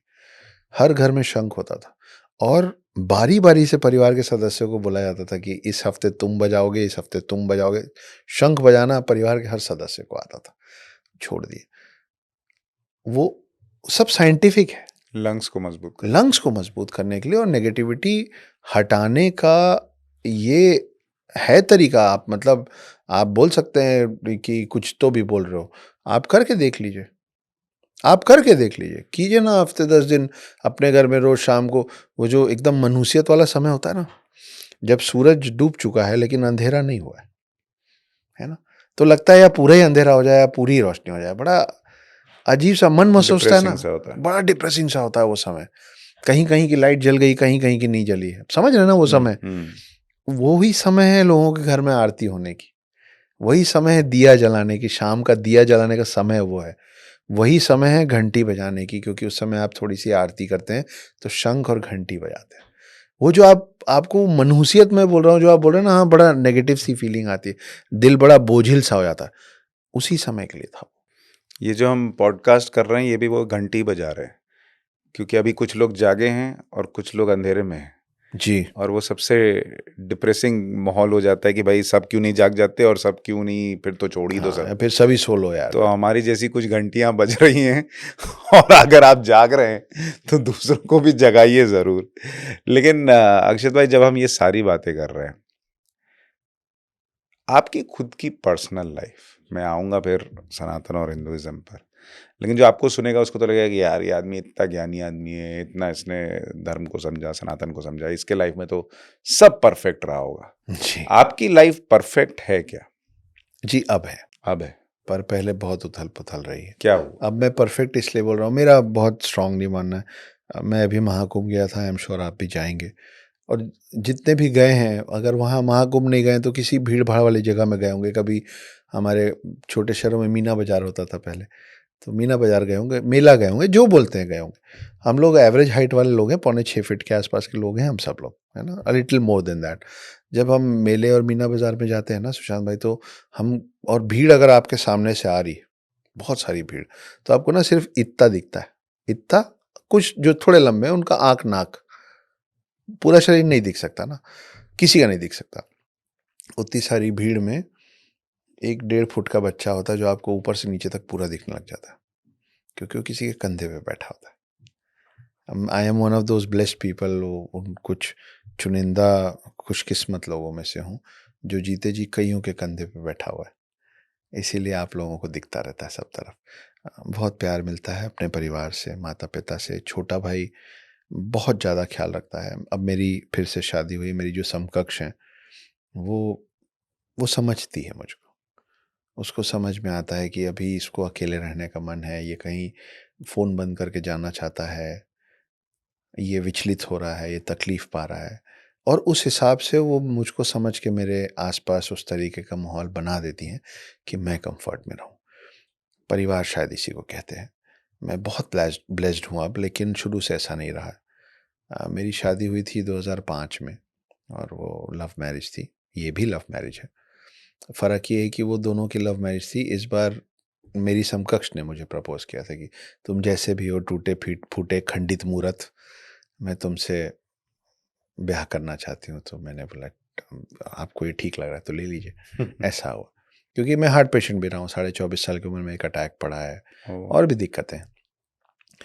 तो हमारी जो पहली समकक्ष थी, लव मैरिज थी, 5.5 साल हम साथ रहे हैं शादी से पहले, मतलब not in a live in, but in a relationship.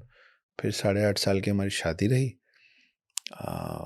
6.5 साल का प्यारा सा बेटा था उस समय, अब तो बड़ा हो गया, 16 साल का हो गया। मैं 10 साल से नहीं मिल पाया उससे, 10 साल से मैं उसको देख नहीं पाया हूँ। तकलीफ़ होती है कई बार, रोज़ ही। और फिर किसी वजह से साथ नहीं हो पाए। पर एक समझदारी हो सकती थी, किसी भी रिश्ते को ख़त्म करने में भी 2 समझदार लोग हो सकते हैं, 2 बेवकूफ़ लोग हो सकते हैं, या 1 समझदार और 1 कम समझ वाला इंसान हो सकता है। मेरी शादी जब टूटी तो बहुत अगली थी। मुझ पे बहुत सारे केसेस किए गए। अभी जो बैंगलोर में जो अतुल सुभाष वाला केस हुआ है, हाँ, हाँ, हाँ। वो मतलब 99%, 95% से ज़्यादा कट कॉपी पेस्ट है ओह मेरा माय जीवन। गॉड! जी। और मैं इसलिए नहीं बोल रहा हूँ, I will never try to in cash on somebody's death. अगर ये करना होता तो मैं आज से 1 डेढ़ महीने पहले उस पे रील बनाता, कुछ बोलता। मेरा ये ना मेरा इंटेंशन है अ, अपनी एक्स वाइफ को कोई तकलीफ़ पहुँचाने का, ना अतुल सुभाष के नाम पे कुछ करने का, पर क्योंकि बात चली है और ये कैंडिड ही चल रहा है। अभी अतुल सुभाष के साथ जो हुआ ना, वो पूरे न्यूज़ चैनल्स में फैला हुआ था सुशांत भाई। मैं अचानक से ना 10 साल पीछे चला गया था। 2014 में जब मैं ये कर रहा था, मैंने भी अपने परिवार के सब सदस्यों के लिए चिट्ठी लिखी थी और मैंने भी बहुत शिद्दत से कोशिश की थी अपना जीवन ख़त्म कर देने के लिए। आप सुसाइड करने वाले थे? नहीं, मैंने किया था। मैं 5 दिन अस्पताल में था और डॉक्टर्स श्योर नहीं थे कि ये गाड़ी में बैठ के घर जाएगा या कंधे में बैठ के शमशान जाएगा। उनको क्लैरिटी नहीं थी। बोले देखो यार, कोशिश तो कर रहे हैं, बच गया तो ठीक है। फिर बच गए, आपके सामने बैठे हैं। आपने क्या किया था? अब मैं यंग जनरेशन को आइडियाज़ नहीं देना हाँ, ऑफ चाहता हूँ। कोर्स, ठीक है। लेकिन मतलब अगर आप कुछ और शेयर कर सकें कि ऐसे ऐसे हालात क्यों बन गए कि आप सुसाइड तक सोचने लग गए? बच्चे से दूर होना बहुत कठिन है, बहुत ज़्यादा कठिन है। और आप पे आँच आती है ना, तो आप तैयार रहते हैं। अगर कोई आपको थ्रेट कर रहा है या करेगा या कर चुका है, वो जब तक ये बोलेगा ना मैं तेरे को मार दूँगा, मैं तेरे को ये कर दूँगा, तो आप बोलेंगे देख लेंगे। जब वो ये बोलेगा कि तुम्हारे बच्चे को नुकसान कर देंगे, तुम्हारे माता-पिता को नुकसान कर देंगे, आप तो उठ जाते। यहाँ दोनों हो रहा था। जो केसेस लगे थे वो सिर्फ़ मेरे पे नहीं लगे थे, उन्होंने मेरे माता-पिता पे भी केसेस कर दिए थे। जो कर सकते थे सब कर दिए थे और मेरे बच्चे को दूर कर दिए थे। मिलने नहीं देते थे, अभी भी नहीं देते। उस समय 6.5 साल के थे, अब 16 साल के हैं। मैं हर दिन, हर रात इंतज़ार करता हूँ उनका, वो आ जाएँगे, ऐसा मेरा बहुत स्ट्रॉन्गली मानना है। तो मैं उसको ले नहीं पाया, विद टाइम सुशांत भाई, आप जीवन में ना, इसीलिए मैंने बोला ना एफ फॉर फेथ, कि हमको नहीं बताया, हमको एफ फॉर फैन सिखा रहे थे। तो जब मैं बहुत सारी चीज़ों के लिए तैयार था, 5 रेस्टोरेंट्स थे, मान-सम्मान, पैसा-कौड़ी, घर, गाड़ी सब बराबर था, कोई दिक्कत नहीं थी। तो आप ना जब किसी काम में होते हैं तो आप बहुत सारी चीज़ों के लिए तैयार रहते हैं, कि भई ब्यूरोक्रेसी को कैसे हैंडल करना है, नेता को कैसे हैंडल करना है, गुंडे को, रेस्टोरेंट होटल वालों की बात कर रहा हूँ, गुंडे को कैसे हैंडल करना है, कोई केस होगा तो कैसे हैंडल करना है, फूड डिपार्टमेंट आएगा तो कैसे हैंडल करना है, इंश्योरेंस ले लो, किसी की तबीयत खराब होगी। पर ऐसी चीज़ के लिए आप तैयार नहीं होते कि एक सडनली एक रात को आपका पूरा जीवन ही हिल जाएगा, जिसके लिए आप तैयार ही नहीं, कि आपको अचानक से बच्चे को सामने बैठाया जाएगा और बोला जाएगा कि बस अभी देख लो। मेरे साथ हुआ वैसा, मैं ले नहीं पाया उसको। बाद में बड़े ताने सुने सामने वालों के, मैं आपको ये ज़रूर बताना चाहूँगा, क्योंकि now I take pride in it. मैं, मेरे माता-पिता तीनों थाने के बाहर बैठे हुए थे, हमारा बुलावा आया था, जब केस रजिस्टर होता है तो बुलाया जाता है दूसरे पक्ष को। मैं उसके 1 दिन पहले पहुँचा था अस्पताल से घर, और मेरे यहाँ सब सलाइन का वो सब लगा हुआ था, क्योंकि मेरे को फिर जाना था। तो मेरे को बताया गया कि बेटा आपने चलना है। बोला क्यों? बोले हम तीनों पे केस कर दिए। मैंने बोला ठीक है। ये सब केस के साथ मेरे ऊपर सरकार ने भी एक केस किया था। जब आप सुसाइड अटेम्प्ट करते हैं तो सरकार आप पे केस कर देती है। तो वो अलग केस चल रहा था, अलग कोर्ट में। तो मैं गया और थाने के बाहर बेंच लगा रहता है सब क्रिमिनल्स लोग के लिए। तो मेरी माँ, मेरे पिता और मैं बैठे हुए थे उसमें। तो सामने वाले पक्ष के कुछ लोग आए, तो उन्होंने बोला कि बताओ कितना बड़ा फेलियर है ये आदमी। रेस्टोरेंट्स इससे चल नहीं रहे हैं, रिश्ता इससे निभा नहीं, मरने गया उसमें भी फेल हो गया। मेरे माता-पिता, और मैं बड़ा बेटा हूँ। मेरे माता-पिता और मैं वहाँ रोने लग गए। हेल्पलेसनेस में क्या करें, क्या बोलें? तो उनमें से किसी की नज़र पड़ी कि रो रहे हैं। तो मैं भी रो रहा था, तो बोले कि अरे पर वो कहावत है ना कि try and try but don't cry, और आइडिया देंगे हम, फिर से कोशिश करो, कभी तो हो ही जाएगा। उस दिन पूरा दुःख जो था जिसके कारण मैं सुसाइड कर रहा था, वो नफ़रत में बदली, गुस्से में बदला। और आज भी आप मेरा व्हाट्सएप स्टेटस उठा के देखेंगे और अगर ये देखेंगे कि इस लड़के ने इस स्टेटस को कब से नहीं बदला है, तो आपको दिखेगा 2014 से नहीं बदला है। मेरा स्टेटस है greatest revenge is massive success. मैं तब से अपने बच्चे के लिए मेहनत कर रहा हूँ। आज मैं आपके साथ बैठा हूँ। लेकिन जब आपने लव मैरिज किया, यानी और आप 5 साल पहले रिलेशनशिप में रहे, 5 साढ़े 5 साल, तो इसका मतलब आप दोनों एक-दूसरे को जानते होंगे। अरेंज मैरिज में कई बार लोगों को लगता है कि सामने वाले को समझ नहीं पाए। जी। ऐसी चीज़ कैसे हुई कि इतने लंबे समय तक साथ रहने के बाद इतना सब कुछ बिटर हो गया और आप सामने वाले का ये पक्ष जान ही नहीं पाए कि सामने वाला इस लेवल तक जा सकता है? शुभम मुद्गल जी कमाल के सिंगर हैं। उनका एक एल्बम आया था, हम लोग यंग रहे होंगे, अब के सावन। बड़ा चला था वो गाना। उस एल्बम का सबसे कम अच्छा गाना था अब के सावन। उसका जो सबसे अच्छा गाना था, उसमें से एक गाना था जिसमें लिरिसिस्ट जो हैं उन्होंने प्यार को ह्यूमनाइज़ किया है, कि प्यार इंसान जैसा होता है और वो कैसा होता है। चंद लाइनें हैं, मुझे उस समय बड़ी नफ़रत और बड़ा गुस्सा था। अब सब, मैं फॉरगिव एंड फॉरगेट नहीं बोल रहा हूँ। मेरे को इस लाइन से भी दिक्कत है। Forgive and forget, I don't believe in this. तो वो लाइनें हैं कि कब आए कब जाए, कहाँ ठहरे क्या खाए, है प्यार तो मुसाफिर मर्जी से आए जाए, नाराज होता है उगता जाता है, कौन जाने किसकी बातों में आता है, बस उठता है चला जाता है, कितना कोई रोके कितना समझाए, है प्यार तो मुसाफिर मर्जी से आए जाए। इस पे बस मेरे से कई लोग पूछते हैं कि स्पिरिचुअलिटी को अटेन कैसे करें। उनके लिए भी यही लाइन है। आप स्पिरिचुअलिटी को नहीं पा सकते, आप प्यार नहीं पा सकते। प्यार आपको चुनता है, स्पिरिचुअलिटी आपको चुनती है। वो चुन ली तो आप धन्य हैं, वो नहीं चुनी तो मुझे एक बार प्यार ने छोड़ दिया था, मुझे फिर शायद अगर प्यार एक इंसान है, भगवान है, कोई एंटिटी है, तो उसको मेरे पे बाद में फिर दया आई। भर-भर के प्यार मिल रहा है। 4 लोगों ने नफ़रत दिया था, पूरा देश प्यार दे रहा है। और ये जो बहुत सारे लोग ऐसी परिस्थितियों में पड़ते हैं, जी। उनके लिए भी एक सॉरी आप सबक थोड़े है। भावुक हो रहे हैं। हाँ, मैं हो रहा हूँ, लेकिन मुझे ऐसा लग रहा है कि ऐसी परिस्थिति एक तो किसी के साथ ना आए किसी के साथ ना आए। कि, और दूसरे मुझे ये भी नहीं समझ में आता कि कैसे वो लोग होंगे जो कह रहे हैं कि मरने में भी फेल हो गया, तेरे को हम आइडिया बताएँगे, तू फिर मर जाना उसके बाद। तो मतलब पता नहीं क्या। आप देखिए सुशांत भाई, ऋतिक रोशन साहब और सुज़ैन खान जी का भी डिवोर्स हुआ, और भी बहुत लोगों का। ये समझदारी वाला डिवोर्स है, जिसमें बच्चों पे आँच नहीं आई। बच्चे अभी भी दोनों तरफ जाते हैं, दोनों से मिलते हैं। उनके लिए दादा-दादी, नाना-नानी, मम्मी-पापा, और जब बच्चा बड़ा होता है तो उसको समझ में आता है कि हाँ भाई, 2 लोगों की नहीं पटी, 2 अलग-अलग हो गए। उसको उसके साथ अच्छा लगा, इसको इसके साथ, ठीक है। लेकिन उसमें मैं मैं ग्रजेस नहीं रखता हूँ, और मैं भूल के अपने जीवन में आगे बढ़ भी चुका होता, लेकिन मेरा बच्चा पास्ट नहीं है ना, मेरा बच्चा प्रेज़ेंट है, और अभी भी है ना। तो मैं कैसे सब चीज़ भूल-भाल के मैं कर रहा हूँ इंतज़ार। मैं पूरे दिन वर्ल्ड बुक फेयर में रहता हूँ, मुझसे बहुत सारे लोग मिलते हैं, ऑटोग्राफ लेते हैं, फ़ोटो खिंचवाते हैं। मैं उनको हँसाता हूँ, छोटे बच्चों को चॉकलेट देता हूँ, बड़ों का आशीर्वाद लेता हूँ, चरण स्पर्श करता हूँ, गले लगाता हूँ, खूब हँसाता हूँ। फिर मैं वापस होटल के रूम में आता हूँ।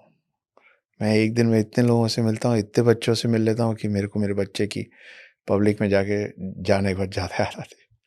फिर मैं होटल आके बहुत रोता हूँ सुशांत भाई। ये मेरा सच्चाई है कि मैं अमूमन बहुत रोता हूँ अपने बच्चे को याद करके। जीवन है। मेरा बच्चा भी रोता होगा ना मेरे लिए। मेरे को इस बात से तकलीफ नहीं है कि मैं रो रहा हूँ। मेरे को इस बात से तकलीफ है कि उसकी तो गलती नहीं थी ना। वो क्यों रोया पिता के लिए? मरा तो नहीं हूँ, जीवित हूँ, सक्षम हूँ। सॉरी, थोड़ा भावुक हो गया। So sorry. पानी देना बेटा। उसका बचपन नहीं खराब करना चाहिए। मेरे से लड़ो ना, मैं बड़ा हो गया। बच्चे से क्या लड़ रहे हैं? Thank you.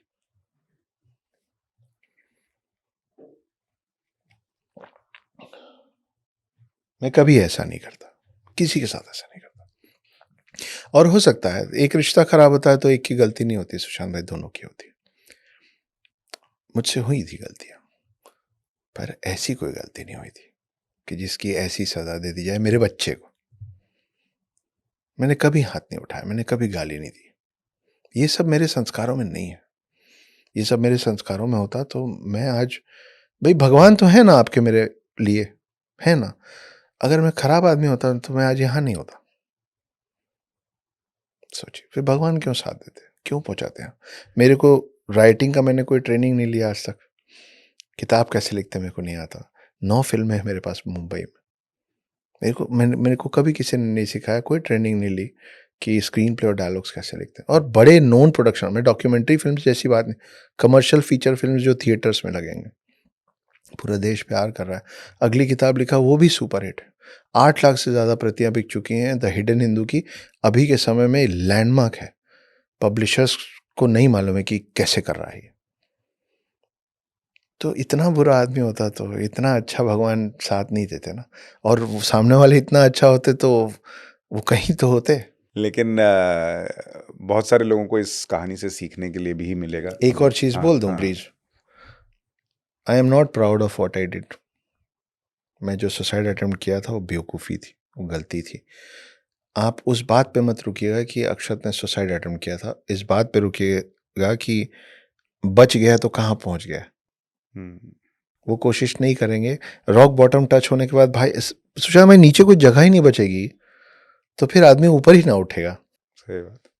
तो हमेशा जितनी भी रात अंधेरी हो उसके बाद आप अब ऊपर उठते हैं, रबर का बॉल बनिए, जितनी ज़ोर से लोग ज़मीन पे पटकेंगे ना, उतनी ज़ोर से उछलिएगा आप। इससे निकलने में आपको सनातन ने कितनी मदद की? आपको अपने अपने फ़ेथ, अपनी अपनी जो अपना जो धर्म है, उसने कितनी मदद की? मेरे को लगता है डेस्टिनी तो है, नियति है, आपके अच्छे कर्म घूम के वापस आते हैं, बुरे भी आते हैं। एक कहानी है कर्म को जोड़ते हुए, मेरी अपनी नहीं है, मेरे बारे में नहीं है, मैं चाह भी नहीं रहा हूँ, मेरे पे ज़्यादा वो होगा तो लगेगा हो गया भाई, भगवानों की बात करो, अच्छी-अच्छी बात कर रहे थे तुम। तो मैं भगवानों की एक प्यारी सी कहानी सुनाता हूँ कि रामायण चल रहा था, रामायण काल चल रहा था और सुग्रीव से दोस्ती हो गई थी राम जी की। और सुग्रीव को राम जी ने बोला था जो भी होगा मैं तुमको तुम्हारा राजपाट बाई हुक और बाई क्रुक, साम दाम दंड भेद करना पड़ेगा, करूँगा। सुग्रीव का भाई था बाली। बाली को ये शक्ति थी, ये सुपर पावर था कि वो जिससे लड़ेगा उसका आधा पावर खुद ले लेगा। मतलब मैं बाली हूँ और आप सुग्रीव हैं या कोई भी है और मैं आपसे लड़ रहा हूँ तो आप 0.5 रह जाएंगे, मैं 1.5 हो जाऊंगा। कोई चांस ही नहीं है कि सामने वाला जीत जाए। तो राम जी ने धोखे से तीर चलाया था और बाली का वध किया था। That was the need of the hour. Sugriva बन गए राजा, सब चीज़ें हो गई। रावण वो राम सेतु बनाए, हनुमान जी उड़ के गए, अशोक वाटिका जलाया, रावण को मारे, सीता जी को वापस लाया, पूरा रामायण काल खत्म हो गया। राम जी वापस विष्णु अवतार में वापस ऊपर पहुंचे। जब वापस ऊपर पहुंचे तो उनके पास इंद्र और सूर्य आया गुस्से से, बोले हम नहीं खेलेंगे ये फाउल है। तो बोले यार अभी पूरा जीवन काल जी के रावण को हरा के पृथ्वी में वापस सामंजस्य बैठा के बैलेंस करके आया हूं, अभी तो आया हूं, अब क्या हो गया। तब उनको पता चला कि सुग्रीव जो था वो सूर्य का प्लेयर था और बाली जो था वो इंद्र का प्लेयर था। और बाली का जीतना तय था, मतलब इंद्र का जीतना तय था और सूर्य का हारना तय था। विष्णु जी राम रूप में आए, टेबल स्टर्न्ड, जिसका जीतना तय था वो हार गया, जिसका हारना तय था वो जीत गया। तो विष्णु जी को समझ में आया कि रावण को मार के बाकी चीज़ों में ये एक गड़बड़ हो गई छोटी सी।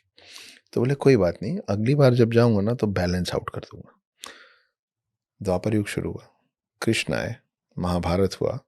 इस बार कृष्ण उर्फ विष्णु जी ने इंद्रपुत्र अर्जुन का साथ दिया सूर्यपुत्र कर्ण के खिलाफ, और सूर्यपुत्र कर्ण को धोखे से मारा गया और समय बीता। तो ये तो बैलेंस आउट, हमको लगता है ना हम बड़ा बहुत कुछ कर रहे हैं, वो ऊपर अलग वीडियो गेम चल रहा है ना। तो हमारे हाथ में हम जो कर पा रहे हैं भाई, तीर तो अर्जुन को ही चलाना पड़ रहा था, सही बात। लड़ना तो कर्ण को ही है, तो हमको अपना कार्य तो करना पड़ेगा, लेकिन उसके ऊपर कोई बैठा है।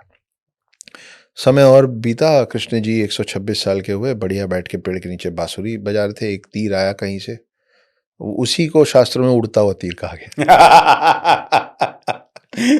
वो तीर आया और वो आके इनके एड़ी पे लगा।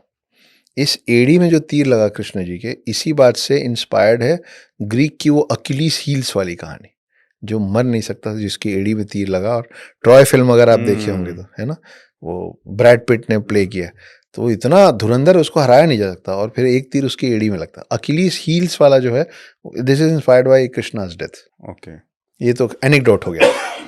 तो कृष्ण जी अब धीरे धीरे देह छोड़ रहे थे, तो वो जो आदिवासी था, जो वनवासी था, वो दौड़ता हुआ आया कि कहाँ मेरा तीर लगा, कहाँ देखूं। तो जाके देखो कृष्ण लगा। बोला है मेरे से पाप हो गया, मैंने कृष्ण को मार दिया। तो जाते जाते कृष्ण जी ने बोला कि नहीं, तुमसे कोई पाप नहीं हुआ है, ये मेरे पिछले जन्म का पाप है जो कट रहा है। तुम पिछले जन्म में बाली थे, ओह! ये वो तीर है, ये वो तीर है जो मैंने तुम पे चलाया था, ये वापस तुमने मुझे किया है, तुम पे कोई पाप नहीं चढ़ा है, मेरा पाप कट रहा है। तो हम जो किए हैं उसको तो झेलना पड़ेगा। अब हम कलयुग में हैं। उस समय क्या है, भगवानों को मालूम था कि त्रेता के बाद द्वापर आएगा तो समय है। अब भगवानों को भी मालूम है कि कलयुग खत्म है, इसके बाद कोई अगला युग तो बचा नहीं है। तो अब आपके मेरे पास अभी 5G चल रहा है, उनका 15G चल रहा है। फटाफट मामला निपट रहा है, ऐसा है। ये भी बताइए अक्षय भाई कि जब हम मैं चाहता हूँ कि लोग जिनको ये कीड़ा है कि भाई धर्म का साइंस से कनेक्शन होना बहुत जरूरी है, तभी जी, वो मानेंगे। जी। आपने जब शोध किया, पढ़ा, चीज़ों को समझा और ऐसी क्या चीज़ें हैं जो आपको लगी कि यार ये तो बहुत फ़ैसिनेटिंग है कि सब जो है पहले से पता है, साइंस से जुड़ा हुआ है? अरे बड़ी इंटरेस्टिंग इंटरेस्टिंग चीज़ है। कहाँ से शुरू करूँ? अ, आपको सच में लगता है कि एक दिन अमेरिका बना और अमेरिका ने नासा बनाया और नासा ने एक ह्यूज टेलीस्कोप बनाया और फिर उन्होंने पूरे विश्व को बताया कि सुनो रे, ऐसे सन स्टैटिक है, अर्थ उसके आसपास घूम रहा है, और 8 और प्लैनेट्स, टोटल 9 प्लैनेट्स है। आज से हम उसको सोलार सिस्टम बोलेंगे और मिल्की वे बोलेंगे उसको। आपको लगता है कि सोलार सिस्टम के पहले सौरमंडल शब्द नहीं रहा होगा? नवग्रहों की पूजा हम हजारों साल से कर रहे हैं। आप अभी अपने घर की बात कर रहे थे कि एक घर के बाद जब मैं बड़ा, आप याद कीजिए आपके घर में जब पूजा हुई होगी तो नवग्रहों की शांति की पूजा हुई होगी। चावल का ढेर लगा होगा, सबके ऊपर सुपारी जमी होगी, नवग्रहों की को शांत करने की पूजा।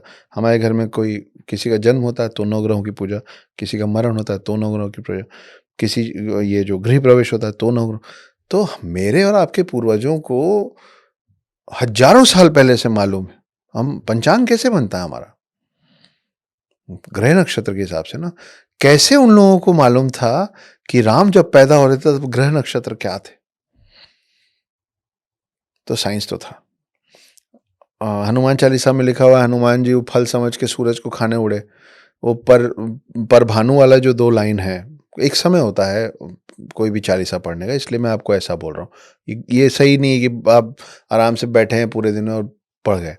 तो परभानु वाली जो लाइन है उसमें, और मैंने द हिडन हिंदू में उसको एक-एक वर्ड को अलग-अलग करके लिखा है कि इस 2 लाइन में कैसे पूरा डिस्टेंस कैलकुलेटेड है अर्थ और सन का। और जो बाद में नासा ने निकाला है उसमें बहुत छोटा-सा फ़र्क है। ये है। एक छोटी-सी और कहानी सुना देता हूँ। लेट तो नहीं हो रहे नहीं, ना नहीं, आप? बिल्कुल। वैसे मैं दर्शकों को बता दूँ कि ये पॉडकास्ट हम रात में 12 बजे रिकॉर्ड कर रहे हैं, अभी 12 बज गए बात करते-करते, तो ऑलमोस्ट। पता नहीं चला है। तो बोरिंग तो नहीं नहीं, लग नहीं, रहा हाँ, ना चलिए। आपको? तो कभी 500-100 साल पहले कोई फॉरेनर आया होगा आपके देश में पहली बार, और जब वो यहाँ पहुँचा होगा, घूम रहा होगा, भ्रमण कर रहा होगा, तो देखा होगा कि कहीं भीड़ लगी हुई है। वो भी घुसा होगा, क्या चल रहा है यहाँ? तो किसी ने बोला होगा कोई विद्वान है, कुछ बता रहे हैं, हम सुन रहे हैं। वो घुस के सुना होगा। तो उस समय वो विद्वान बता रहे होंगे, एक कहानी है मेरी मनगढ़ंत है। तो विद्वान ऐसा कुछ बता रहे होंगे कि अ, कंस की बहन देवकी का 8वां पुत्र कंस का वध करेगा। आकाशवाणी हुई थी। तो उसको सब समझ में आया। वो बोला, "Yeah, I understood there's some king called Kans, his sister called Devki. Her 8th son is going to be the hero. Mama is going to be the villain. What is this Akashvani?" अब वो विद्वान कैसे समझा आकाशवाणी, क्योंकि हमको तो समझ में आता है आकाशवाणी। थोड़ी देर सोचा उन्होंने, मतलब सर ऐसे हवा से, मतलब ऐसी आवाज आ जाती थी। बोले, हंग्री पुअर पीपल, डम्ब्स। आगे बढ़ा होगा, फिर कहीं भीड़ लगी होगी, फिर रुक गया होगा, और कोई विद्वान फिर बोल रहा होगा, फिर सुनने लग गया होगा। अब वही कहानी पहुंच गई है कुरुक्षेत्र में। तो बोले, धृतराष्ट्र करके एक अंधा राजा था, वो बैठा हुआ था, उसके 100 बच्चे लड़ रहे थे। उसके बगल में गबलगन का बेटा संजय बैठा हुआ था, जो यहीं बैठे बैठे बता रहा था कि वहां क्या हो रहा है। दूरदर्शिता का वरदान था उसको। बोले, हाँ, I understood, a blind king is 100 sons, brother brother fighting, people dying, there some charioteer, सारथी, जो, बट व्हाट इज दिस दूरदर्शिता? बोले, मतलब सर वो यहीं बैठे बैठे देख लेता था। बोले, another hungry poor people, dumps. आप देखिए, आपके देश में जो पहला रेडियो चैनल आया था उसका नाम आकाशवाणी था। हवा से आवाज आती थी। और पहला जो चैनल बना था उसका नाम दूरदर्शन था। आप और मैं अपने बचपन में अपने घर में बैठ के इंडिया पाकिस्तान का शाहजहां का मैच देखते थे, याद है? हुँ। ये सब हमको पता था, हम बस मिस आउट कर गए। प्रिज्म, हर स्कूल में जगह प्रिज्म, ये सनरेज आया, उधर 7 हो गया, उसको विबग्योर कहते हैं, उसको विबग्योर कहते हैं। कोई कारण है कि सूरज के जो का जो वो है, रथ है, उसमें 7 घोड़े। आप नॉर्मली सोचेंगे तो आपको इवन नंबर्स में घोड़े दिखेंगे दिमाग में, 2, 4, 6, 7 इसलिए क्योंकि मेरे पूर्वजों को, आपके पूर्वजों को मालूम था कि सूरज को पृथ्वी में लाने वाली जो किरणें हैं उसमें 7 रंग होते हैं। ऐसी अनगिनत भूगोल वाली बात मैंने आपको बताई। तो there were things that we knew, lot of things that we knew. अच्छा अक्षत भाई, अब चूँकि आपसे बातचीत में तो ऐसा लग रहा है कि 4-5 घंटे भी कम पड़ेंगे, तो हम ऐसा करेंगे कि इस पॉडकास्ट का एक दूसरा हिस्सा भी कर लेंगे। बिल्कुल कर लेंगे। लेकिन जाते-जाते आपको ऐसा लगता है कि पिछले 10 साल में